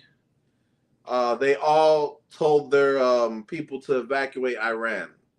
They stopped civilian aircraft for flying. And then Iran posted that with Trump getting a picture of Trump when he got shot in the ear, that we're not gonna miss. This time we're not gonna miss. But they had it in their language. So yeah, I this is not smart if you're Iran. I ain't gonna lie to you. Like, I get it, pride, but damn, bro, like, pride is the devil. Boy, they don't know what they're in for. Like, I just hope the Iranians, the civilians there, you know what I'm saying, who don't believe in Hamas and who aren't with them, who aren't for terrorism, I hope they get out safe too. But it's about to be it seems like it's about to get wrecked, bro. Right. That's what it seems like. I feel like it seems like there's gonna be a lot of airstrikes. You know what I'm saying? Right. They might bring out more self bombers. You know what I'm saying? They might get some more not intricate. That's not a word. And what's the word I'm looking for? But different types of guns that a lot of people aren't familiar that we have may be used to bomb. And no nukes will be involved, but devastation is pretty inevitable at the moment. You know what I mean? It's inevitable. Well, and it might happen tonight. We'll see. He says a piece of bacon a day keeps. Jeez, drop bacon. Oh man. Yo, aye. That's crazy work, dog. That's crazy work. That comment wild, boy. That was wild. For that one. That was wild, Edwin. Brother. Oof. Yeah. Well, look, I mean, I think it is important though to also just let's go back a bit, because it's funny, right? When the whole thing happened, you know, when we talked about the Venezuela operation that happened and when we got Maduro out and everything, right? Yeah. Obviously, goofy, like people just not understanding the real aspect of the geopolitics that were happening in that moment. Yeah. You know, thinking that it was really about Venezuela when it was never really about Venezuela. That's just a piece on the chessboard. And really, this is the connection of it all. Like even what we're seeing now, you know.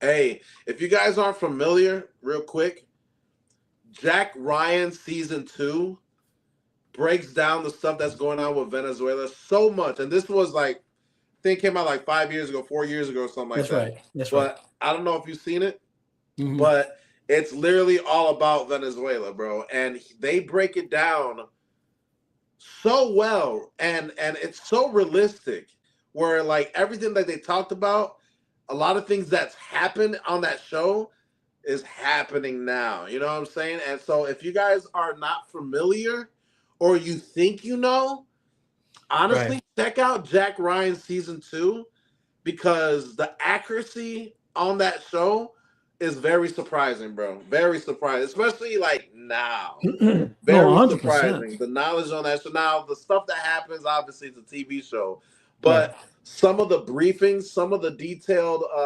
orientations that they have on the show, some of the dialogue is pretty spot on, bro. So if you guys don't know, season 2, Jack Ryan really breaks down Venezuela very well. Very well.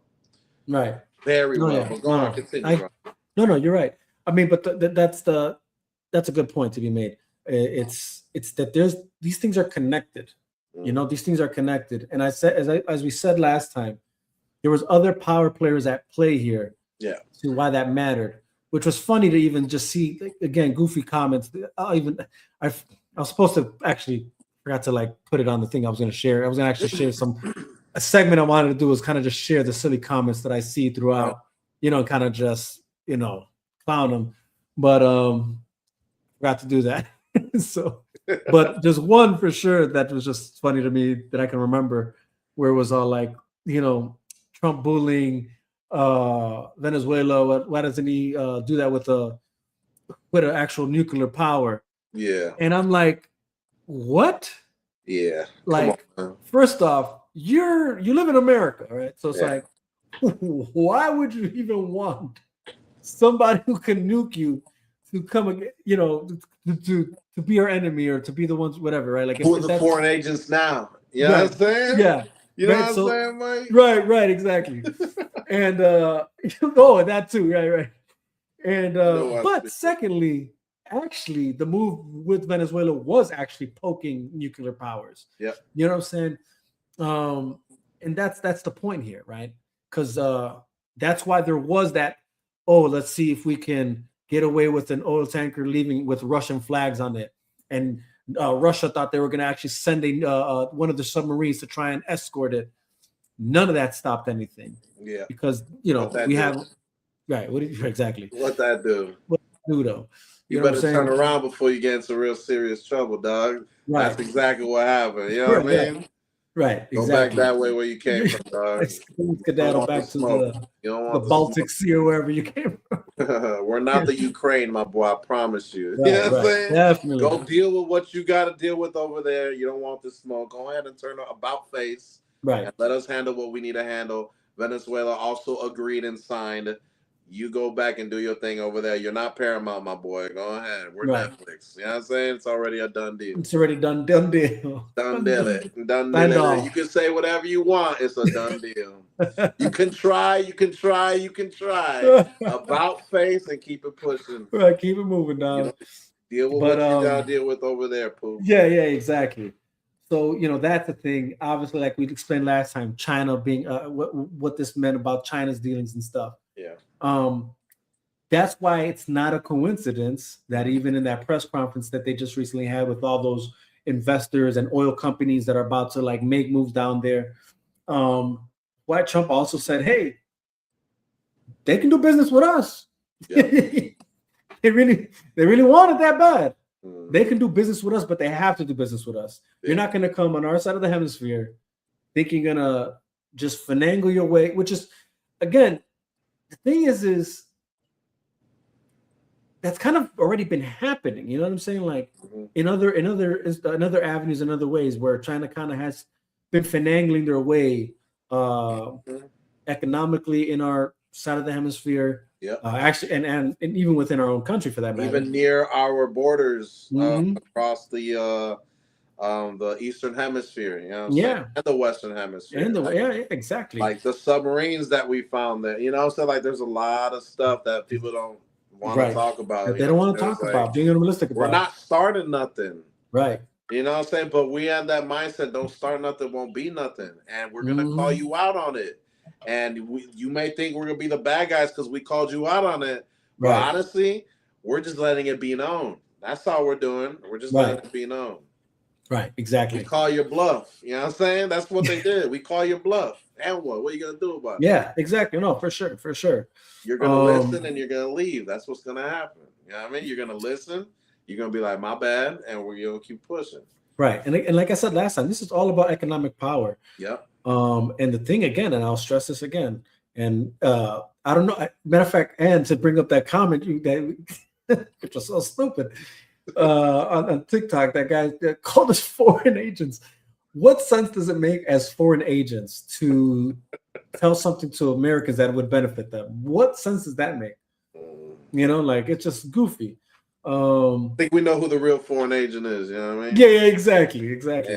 Yeah. But you know, yeah, again, if you're an American, this is in your best interest economically. Again, Yeah. which is just crazy because, you know, all this talk about, you know, the economy, and you know, prices, whatever. Okay, but then you know, you have those that are, you know, trying to find better words before I start swearing here. Death and destruction. No,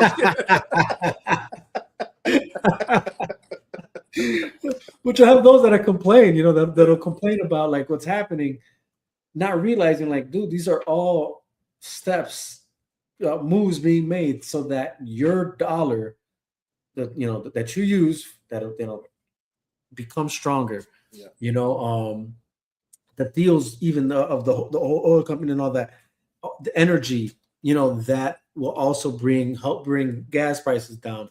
You know, forcing these other nations now to have to work with us if they have to, right? To get that oil, then it's I'm again. just saying. Hey, look, I'm just saying. Look. Ever since the Venezuela thing happened, bro, and we got some oil from them, 46 states are under $3 in gas currently. You know what I mean? Right. You know what I mean? That's no coincidence. And look, ain't nobody gonna be like, nah, we shouldn't be paying $2 gas. Right. It's gotta be 4. It's gotta be 4. More of our money. Like no one's gonna argue that. Right. But they want to argue some things, or it's like you're not really seeing what's really going down, though. Like you're seeing your political agenda, and you're seeing what the news is pouring out, and it's not matching your agenda. So you're coming to conclusions instead of searching and digging for the actual truth. And it's like, come on, man, like go beyond the news outlets, man. Like you really have to do your research because they're all, both sides. They're all giving exactly. snippets, and a lot of them are lies, bro. So it's your job as an American citizen to do your own research. It's out there. Right. All right. Read some government websites. Golly, it's not hard. You can find it. And do your due diligence as an American citizen to find the truth. You know what I'm saying? And to find out the truth for yourself instead of this. It's not matching my political beliefs and my views. It's like, all right, bro. You're like, sorry. It's everything else is gonna go over your head like it's always been, bro. No, exactly. It's like that's the thing, and unfortunately, that's the sad truth here is that, you know, most people. I feel like it's more true on one side than the other, but it does happen on both sides too. Is that, you know, you can be so engulfed in whatever you think is true and believe that you just like hard of hearing. But I feel like I see it more. I come across that more when I deal with somebody who's like liberal or I don't know, like left leaning and stuff. Yeah. I've been witnessing on the right too. You know, like they just think they're just this is what it is, and it's like, no, bro, like you got to consider, you know. But I come across that more when I'm dealing with somebody who's like more left leaning or maybe like, just. And I say left leaning, and then even that, there's more to that. Even like, you know, like there's because it's not even Democrat, right? Like it's like, well, you know, you would associate with a Democrat, but like even that wouldn't even be true because then there's, you know, because there's still Democrats that are very much in the middle or close to the middle or at least have common sense, whatever. And then same thing, like you'll come across Republicans that for sure have common sense, but it seems like when you're dealing with the extremes, I guess is where you it's the extremists that aren't. They're not Democrat or Republic, and they're not independent. They're their own little branch of people who should be in a psych board. You know what I'm saying? Like, keep it a buck. Like, you're insane. That's like you need medicine. You need help. Yeah. And you need therapy. And what you're getting right now, like, it's not healthy. You need to work on your brain and how to really think and process things, because you're just like hearing something and turning into a savage. And it's like, bro, like, be human. You know what I'm saying? Like, you're not a monkey. But we came from the apes. Like, stop it. Stop it. All right? Stop. Just stop. Just stop, bro. Just breathe. Think, Right. do some research, you know what I'm saying? Read. Or you know People what? don't know how to read anymore. Let me just Like, say this. read a book. If Like, you come on, man. don't know anything, then just shut the hell up. How about Don't that? say nothing. Yeah. That's really what bothers Keep it me. It's like quiet. when you see them say something and it's like, what the hell are you talking about? Just shut up. You know what I'm saying? Like, you don't know nothing, just you don't know nothing.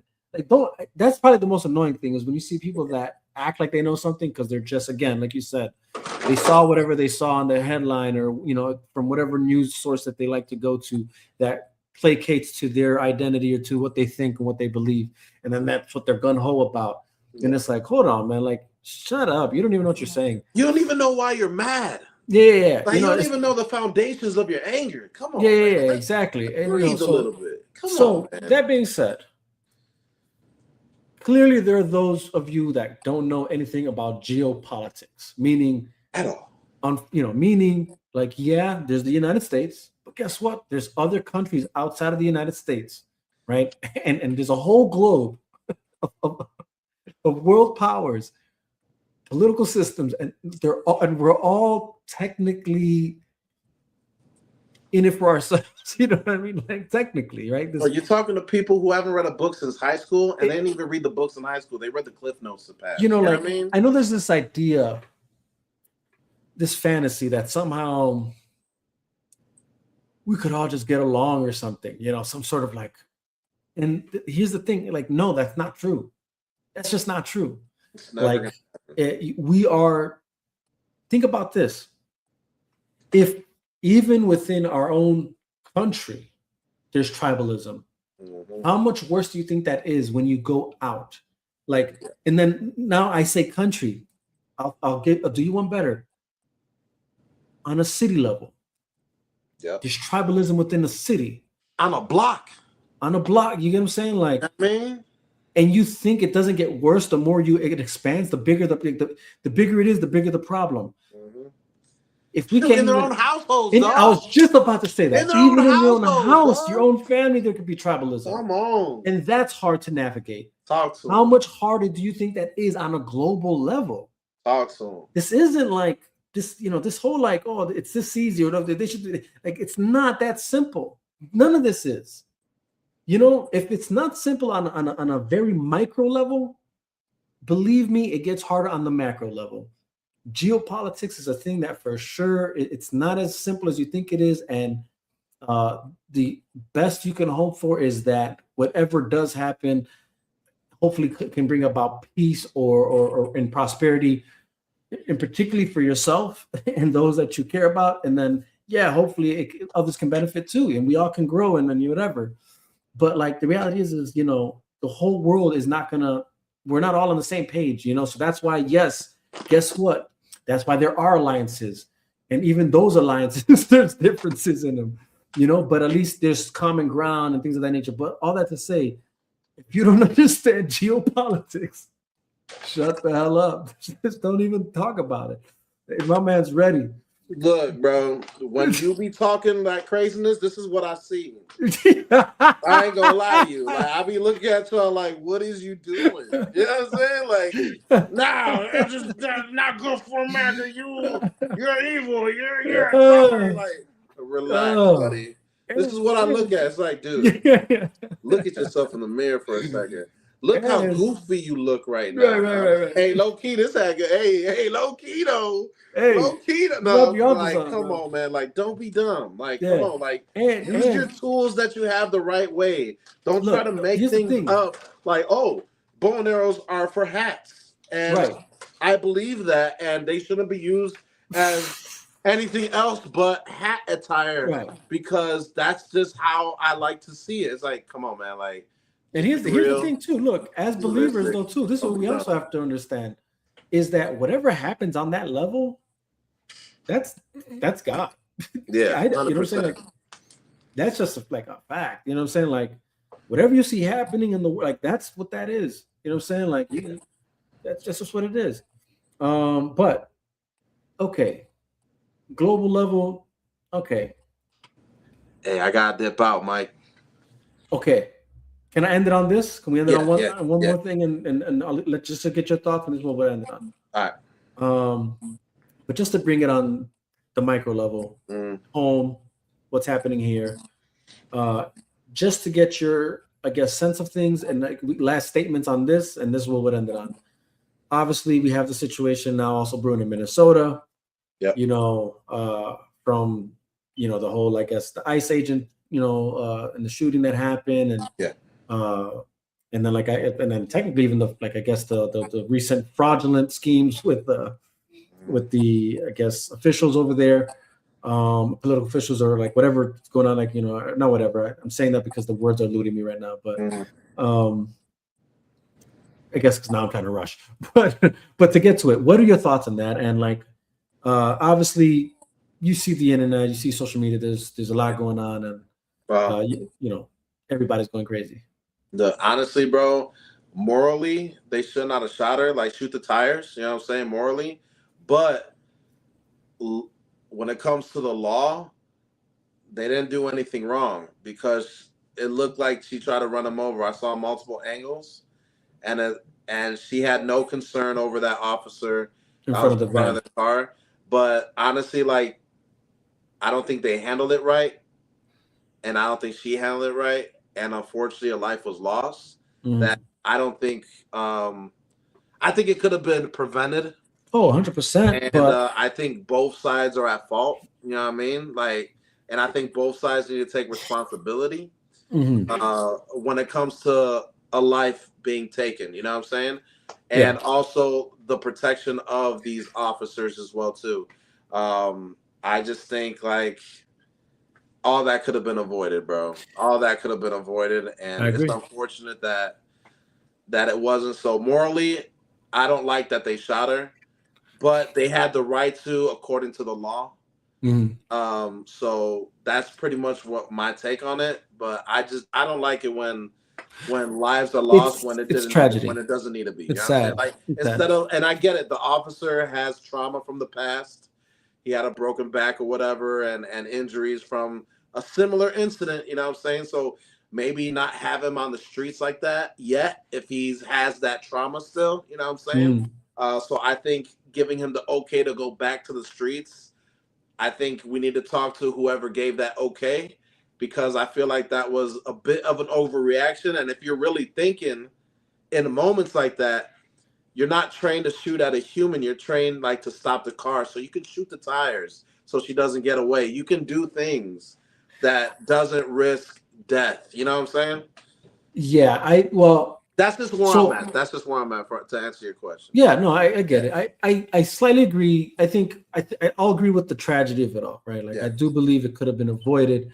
I do believe the onus is more on the people that were agitating the situation. I agree too. I agree more than the person that was doing their job. That's why I'm saying that could have been avoided. Yeah. That's why I'm getting at with that. Yeah, part. And I knew that's what you were saying. So that's the what I'm saying. The lady didn't have to clown the cop or call him fat. You know what I'm saying? Like, you're not helping yourself in those situations, and then you're gonna tell your wife, "Drive, baby, drive." Like that didn't help at all. And I'm sure she feels a big amount of guilt because of that. Yeah, and it's her fault for even saying that. You know what I mean? 100%. And the thing is you have to understand too. Like at that point in time, you are, like this, and this is why I say like it's sad because unfortunately, they're victim to the very framework of that ideology. Like this idea that it's you thought it was okay. Yeah. And it's no fault of your own. You guys were empowered ever since the George Floyd situation. You know what I mean? Like, to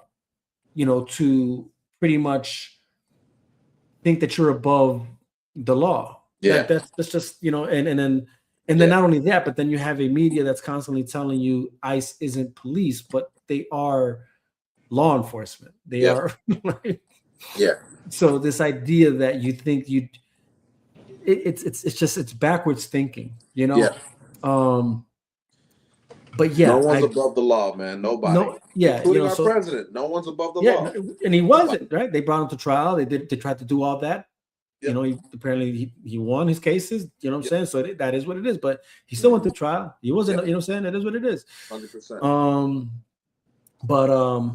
But all that to say that I think it's important to note that because it's there's just so much dishonesty around the situation. You know, you have people that'll just show the one angle that makes it seem like she was the only one attacked here, and it's like, and they don't even like showing that there was an officer in front of the van. Mm-hmm. Everybody believes it's just the one that's on the side of the van. It's like, no, there was actually one in front, and The actually dude another on one the side of the van and was actually the one who shot. You know and what I actually mean? the one even way ahead though. Yeah. Right. So like even to your point, and this is where I disagree a bit. Two things. I think it's easy for us to think what one should do. Yeah. And because we're watching it kind of in slow motion or in hindsight, we're watching things in hindsight. Well, we do know for a fact, even when you talk to officers that get caught in these kind of, you know, predicaments where there's a shooting or something of that nature, everything's in the moment. Or even, you know, soldiers that, you know, had to, you know, that served, you know, and overseas, right? And here they're here trying to navigate terror cells, but in you know, and fight armies and stuff, or not, or like the military, but in civilian places. So they had to, you know, to try and they tell them like, oh yeah, you have to be able to identify the civilians from the enemy, but they all look the same. You know what I'm saying? Same thing. It's like in the moment, like it's hard to really say like, oh, well, this is what they should have done. No, you know, like, or it's easy to say that, I guess, but in the moment, I can't say for sure that, oh yeah, like the wheel thing would have been a thing, especially because just because you shoot a wheel doesn't mean that the vehicle stops moving. Yeah, I just say that, and there's, but hold on, and you have to understand, it's not just about the threat she is to the officers; it's the threat that now she is to everybody else trying to drive away. 100%. If you know what I'm saying, so it's like, again, I'm not saying that it's okay that she died and that she got shot. Again, it's sad that it happened. Yeah, but I guess if we are using reasoning, but like then you're trying to in the moment type reasoning, it's hard to, again, and not even if they were just officers doing this. And actually, I want to say this isn't the first time that something like this has played out. Like I want to say this happened even with an officer not too long ago, where, you know, they tried to stop somebody in their car and then they left, but then they were trying to run over the officer and they had to shoot her, you know what I'm saying? Because she almost did run over, like literally run over the officer. And at that point, I mean, it's life or death. It's your life or mine, you know. And even if it is the partner, like let's say, and my partner's going to look out for me, you know what I'm saying? Like, I would expect, and not just me, but again, you have to understand, like if it's a crowded area, it's not just the ICE officers there, it's civilians, everybody's there, like with their cameras, and this lady's just trying to take off. They shoot a tire. Now she doesn't really have control of the vehicle. Yeah, it's more that's more dangerous. Weirdly, that could have caused more damage than I guess what happened. But not to say that it's okay. It still sucks. Does that make sense? Yeah. Two things. I say that. Wait, before I get to that. So there are examples. There was one time where someone was being chased by the police in a car, and they got the car to stop, you know what I'm saying, by their force. Yeah. And the guy surrendered after he got caught being stopped, and a officer had a taser, or had her taser her gun, and she thought she picked up her taser to shoot the guy with it. And she actually shot her gun. You know what I'm saying? So like in the moment, you could be trained however you want, but things are gonna go down how they're gonna go down. But that's you know what I'm right. saying? That goes to my point. And that's now here comes number two, though. There's no control of that. As a veteran who was trained in the police force and who was trained for overseas, the last resort is to shoot the human being.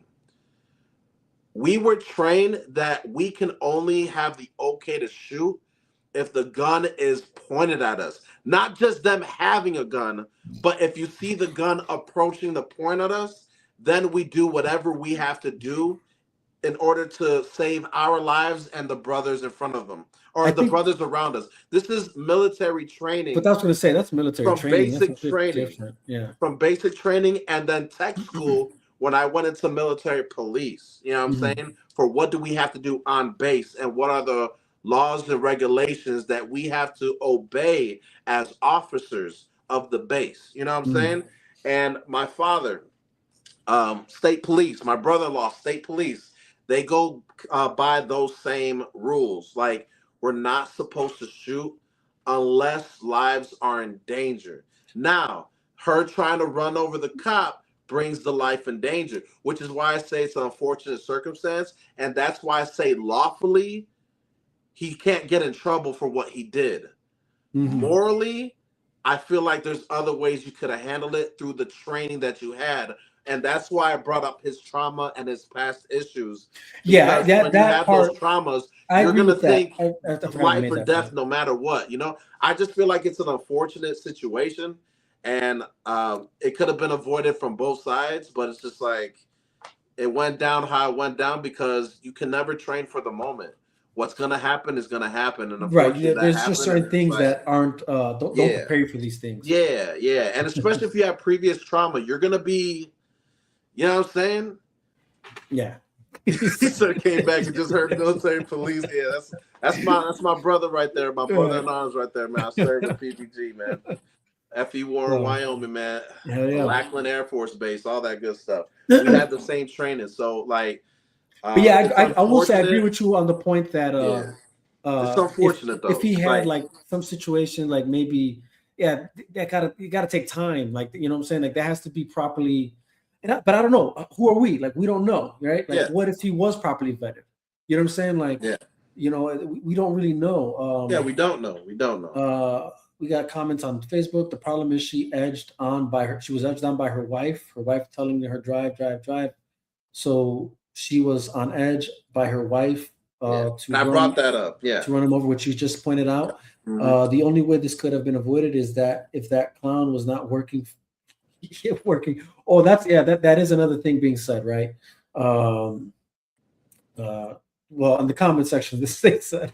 Yeah. They say not working for the left lunatic fringe. But yeah, there's that being investigated now, right? Where she apparently was working. We found out she's been in multiple states, changing her license plates. Right, and exactly. Antagonizing the ICE agents and all, and starting protests. Like, her and her wife was a part of that stuff. And that's not like, I hate to say it, but it's like, if you mess with a bull, you're gonna get the horns, man. You're gonna like get the straight horns. up. Like, it's unfortunate, but sure. like, if you're choosing to live that lifestyle, like, you gotta live your days as is like, today's my last day. Unfortunately, and I don't think they thought that through like that, bro. I don't think they did. They were blinded by what they don't agree with instead of like what really this is about. You know what I mean? Right, and it's just like this comment just said. It's because of this rhetoric and goofy propaganda that it's being spewed. Yeah. There was actually another shooting today in Minnesota. I didn't even know that. Okay. I didn't know that either, bro. She would have got ran over if Pin was standing next to me in uniform. Just saying.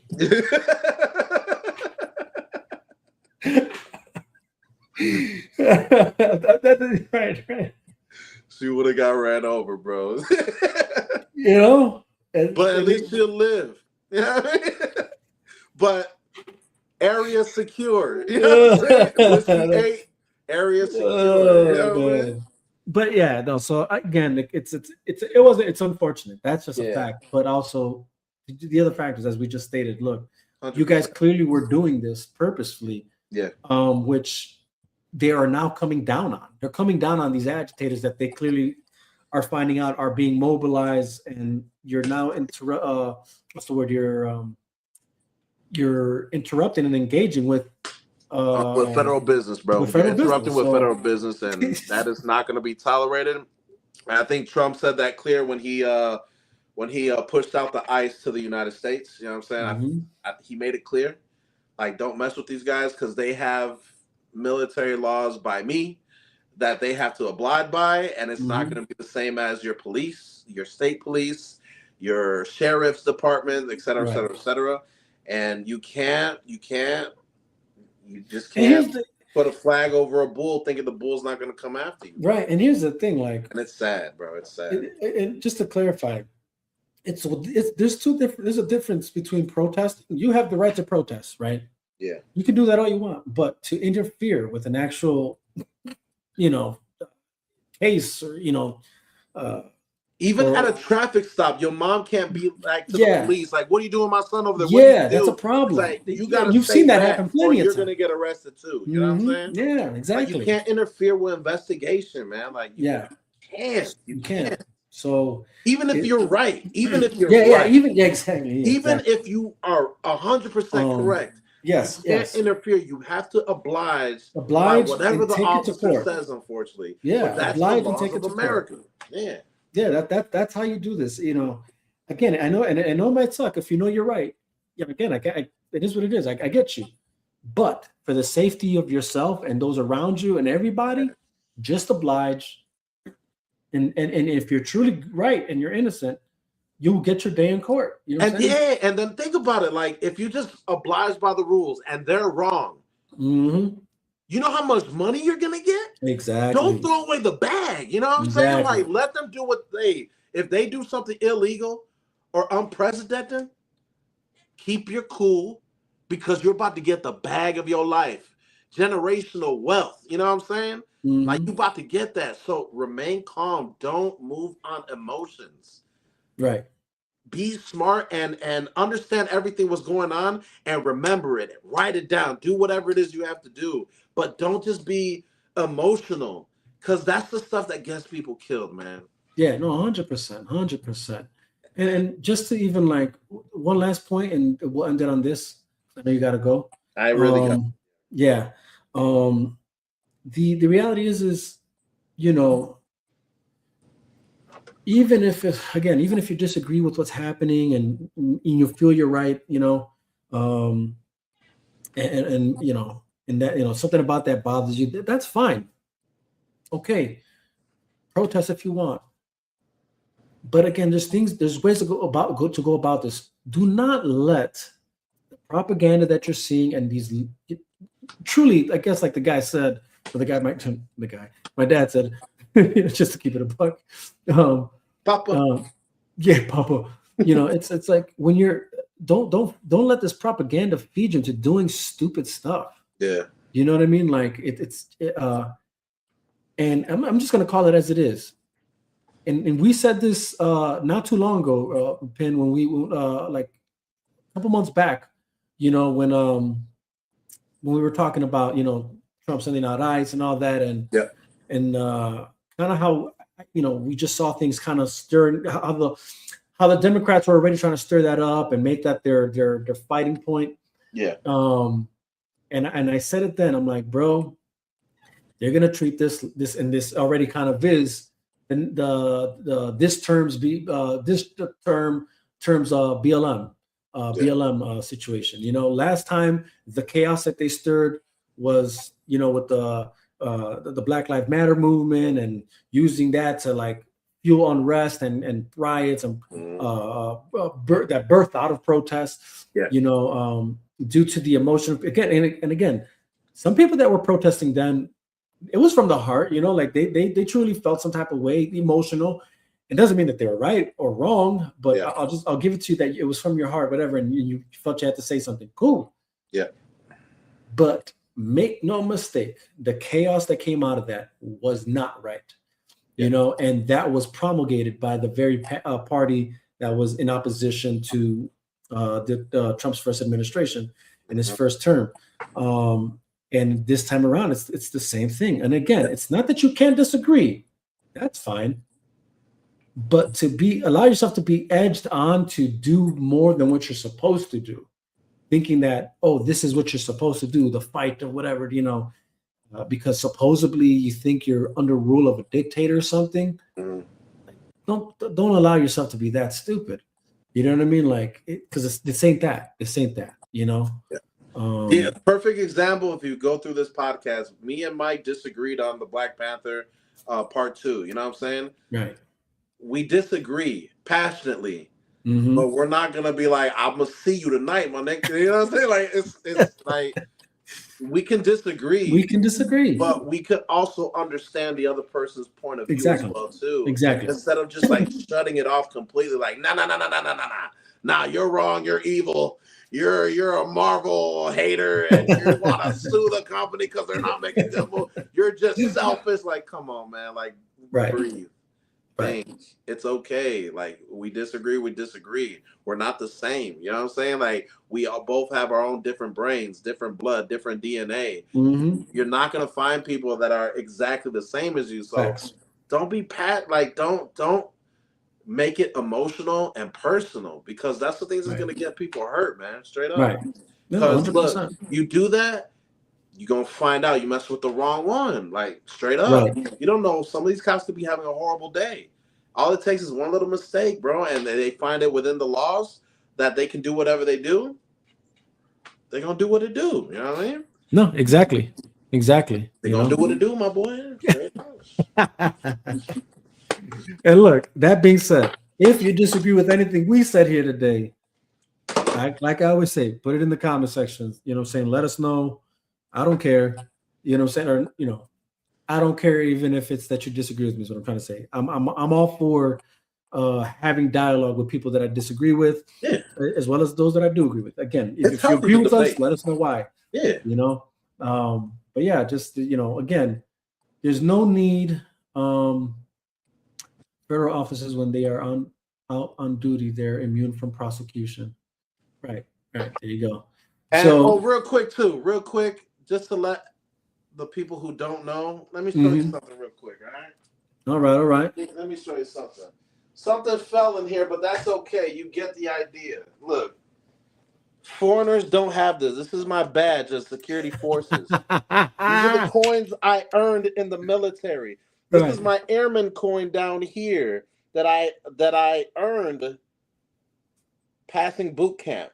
You know what I'm saying? That was given to my family to give to me while I was in attention until they were able to. I couldn't move until they touched me. And I was given this airman coin. These are things that foreigners don't have. So if you want to call me a foreigner, let me see what you got. You know what I'm saying? Let me see yours. Mine's always in the background. Always. So you can call me a foreigner all you want. You can say all this nonsense, but guess what? We really live that life. And I don't know too many people that really got that badge. Right. Honestly, I know maybe 80 altogether. Right. Out of everyone I've met in the world, you know what I'm saying? In Chicago, guess what? Zero got that badge. My brother-in-law went to the military. My sister went to the military. I encouraged 5 different people that went to the military. I also encouraged about 6 or 7 youth to go into the military. Guess what? None of them got that badge. You feel me? None of them went the direction I went to. So I don't want to hear that yapping about all this. Like, I know what I'm talking about when I speak, and I'm smart about it. I'm not emotional about it. Everything that I say is strategic, and I'm strategic in showing you that stuff too. But let it be known, you can talk all you want, but I got the proof. Right. And I got the lifestyle. I got everything I need. So you can keep yapping online. That's cool and everything. But guess what? You're not phasing none of us, my boy. We too in it. We too deep in it to let y'all think it's a game. Y'all just think I'm out here playing around. Like, if you don't know, now you know. You feel me? You feel me? You feel me? If you don't know, now you know. Straight up. Straight up. Let me just say, shout out to those of you guys that were with us throughout the whole stream, topping it up with us in the comment section. We appreciate it. And to those that watch us later, appreciate that. Again, if you disagree, let us know why or what it is and why. Or if you do agree, let us know what it is and why. Again, Bears and Super Bowls, Bears and Patriots in the Super Bowl. That's what we go. That's what we want. Bears Bills on mine. I'm sorry. That was the other disagreement we had. Straight up. Bears and Patriots. DC, Netflix, if you're listening, Snyder versus something you need to do. You want to keep James Gunn and keep whatever he's doing going forward, whatever, fine. But if you want to compete with Marvel, if you want to compete with Marvel, you need to bring the Snyderverse. That should be priority one. That's just it. You know what I'm saying? You let Gunn do what he's doing. Matter of fact, Even let the Matt Reeves Batman thing that he's doing keep let that whatever. Let that keep going. I don't care. Matter of fact, Penguin was great. So whatever. Let that keep going. But you need to do Snyderverse. You need to bring that back. You need to if you're gonna compete with Marvel, point blank period. And guys, again, with this everything that you see geopolitically, or even within our homeland, whatever. Whether you disagree or not, guys, just again, talk to us. Let us know. Keep it cool and just talk to us. Let us know what's up, man. That being said, come correct. But come correct. That's right. Because if you don't, we can school you easily. No problem. Bring out the red beam. Hey, you can bring the topics up, and we'll debate you on it. Yeah. Without even preparation. You know what I'm saying? Like that's how confident we are. Like, we know our stuff. Exactly. Anytime. Any place, anywhere, baby. Yeah. And if we're wrong, just bust out the red beam, bro. Bust out the red beam. Hey, baby, we not wrong. It's Uncle Bobby B, baby. Uncle Bobby B over here. Bust out that red beam, though, bro. Let them know what it is. Bust out the red beam, though. Oh yeah, all day, bro. All day. We can handle it how we handle it. You know what I'm saying?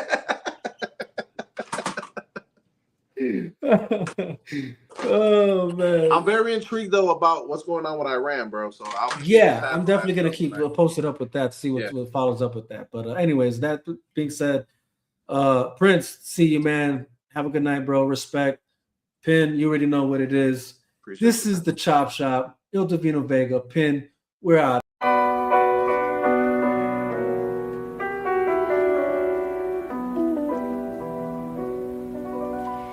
I want you to stand up tall and proud.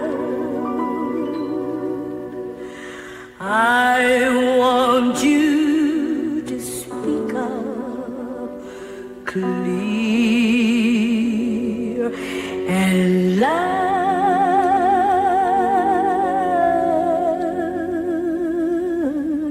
Brown baby. Pensando cómo lo puedo lograr, en cómo lo puedo hacer, cómo cuido a mi mamá y también a mi bebé. Solo tengo que josear y eso ya me lo sé. Hay días que despierto sin ánimo, pero me tengo que motivar, que nadie te va a ayudar, que no lo vaya a lograr. Eso dicen los demás, para el carajo los demás, que aquí pues se les va a enseñar. Aquí les caigo y les traigo un talento que lo dejan bien pálido. Se sorprendieron, algunos dijeron que estos son para los que sí tienen talento. De verdad, se jodió todo porque yo nunca voy a parar de josear. Ya, pero un día, ojalá yo con ganar doble A. Dile a Mike Tower que me tire para hacer un collab. Sin pijama, Nati, que me invite a la casa. Ojalá, Te era algo para sentirme fiebre. El meme. Ahora dejo que el Divino Vega que lo parta.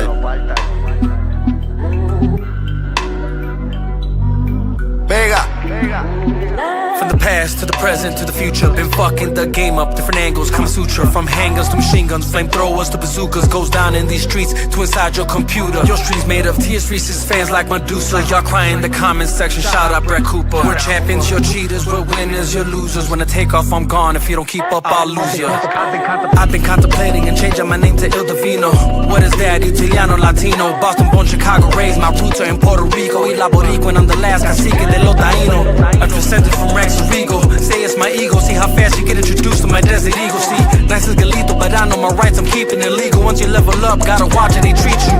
Fauci, ouchie, I'm afraid of no needle, but don't lie, if you a man of the people. See, I can allow you to see me, but I am not see-through. Transparent and honest for you to know that I speak truth, while others be deceitful. A bunch of these clucks now remind me of Smeagol. Whenever your vice can lead you to evil, no cap, I am no saint, but I will not deceive you, never mislead you. Don't ever get it twisted though, I do not need you. See, like Batman, I work best alone. I stayed loaded like Rambo, Sylvester Stallone. It's nothing when I'm gone, man, easy phone home. It's just like Jay-Z and Kanye, return to the throne. It's the rise of the empire, attacking the clones. While everyone's sheep now, I am the goat. I believe in myself now, if nobody won't. There's no need to lie, cause I know that you don't.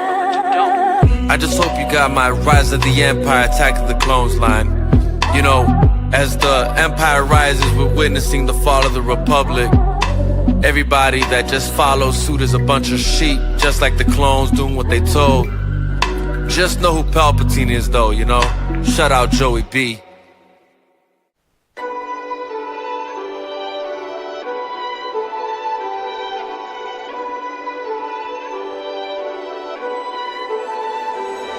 From Chicago to Boston, Midwest to the East Coast, and this island in the Caribbean known as Puerto Rico is why the bars are lethal.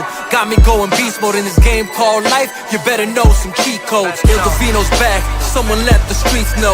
6 shots for the folks and 5 shots for my peoples. I think it's high time we all have a sit down. Can we all agree the game is gone to shit now? Like the fall of Rome, the death of Romulus, history repeating itself if you know it's obvious. If you had your head inside of a book instead of binoculars, you'd be able to see without a pair of binoculars. Our tax dollars being spent towards the damn omnibus, where the rich stay rich, commoners remain commoners. The tentacles and everything like a damn octopus. Mass media, mass hysteria, how they control the populace. Cash rules everything around me, and on every dollar bill it's printed in God we trust. Yet everyone lives in fear around me. The truth will set you free. Quick shout out to Elon Musk. Cash rules everything around me, and on every dollar bill it's printed in God we trust. Yeah, everyone lives in fear around me. The truth will set you free. Quick shout out to Elon Musk. Living in this shy, can't let them catch me snoozing. Dudes be shooting just for the amusement. I refuse to be a victim, never be a loser. When your city is a war zone, who gives a fuck about Putin? And there ain't none safe about the safety act. There's more safety in being strapped. They should choose you, shoot back. Those odds are better than getting caught laying on your back. Don't believe me, check the stats. I'm just bringing you the facts. With my hand on the Bible, I swear to rap the truth. My mighty God, the whole truth and nothing but the truth. My people perish for lack of knowledge. My knowledge I share with you. There's nothing we can't accomplish. One head ain't better than two. That's the purpose of a democratic republic. Discussion on every subject, in truth, logic, and reason, till we reach an agreement. A nation under God is how the states united. Got out of the picture, look how gradually we divided. Cash rules everything around me, and on every dollar bill it's printed in God we trust. Yet everyone lives in fear around me. The truth will set you free. Quick shout out to Elon Musk. Cash rules everything around me, and on every dollar bill it's printed in God we trust. Yeah, everyone lives in fear around me. The truth will set you free. Quick shout out to Elon Musk. Arrogance is the primary ingredient that will make you assume you can take action without God. Arrogance. That's actually what it is. You think you got this and you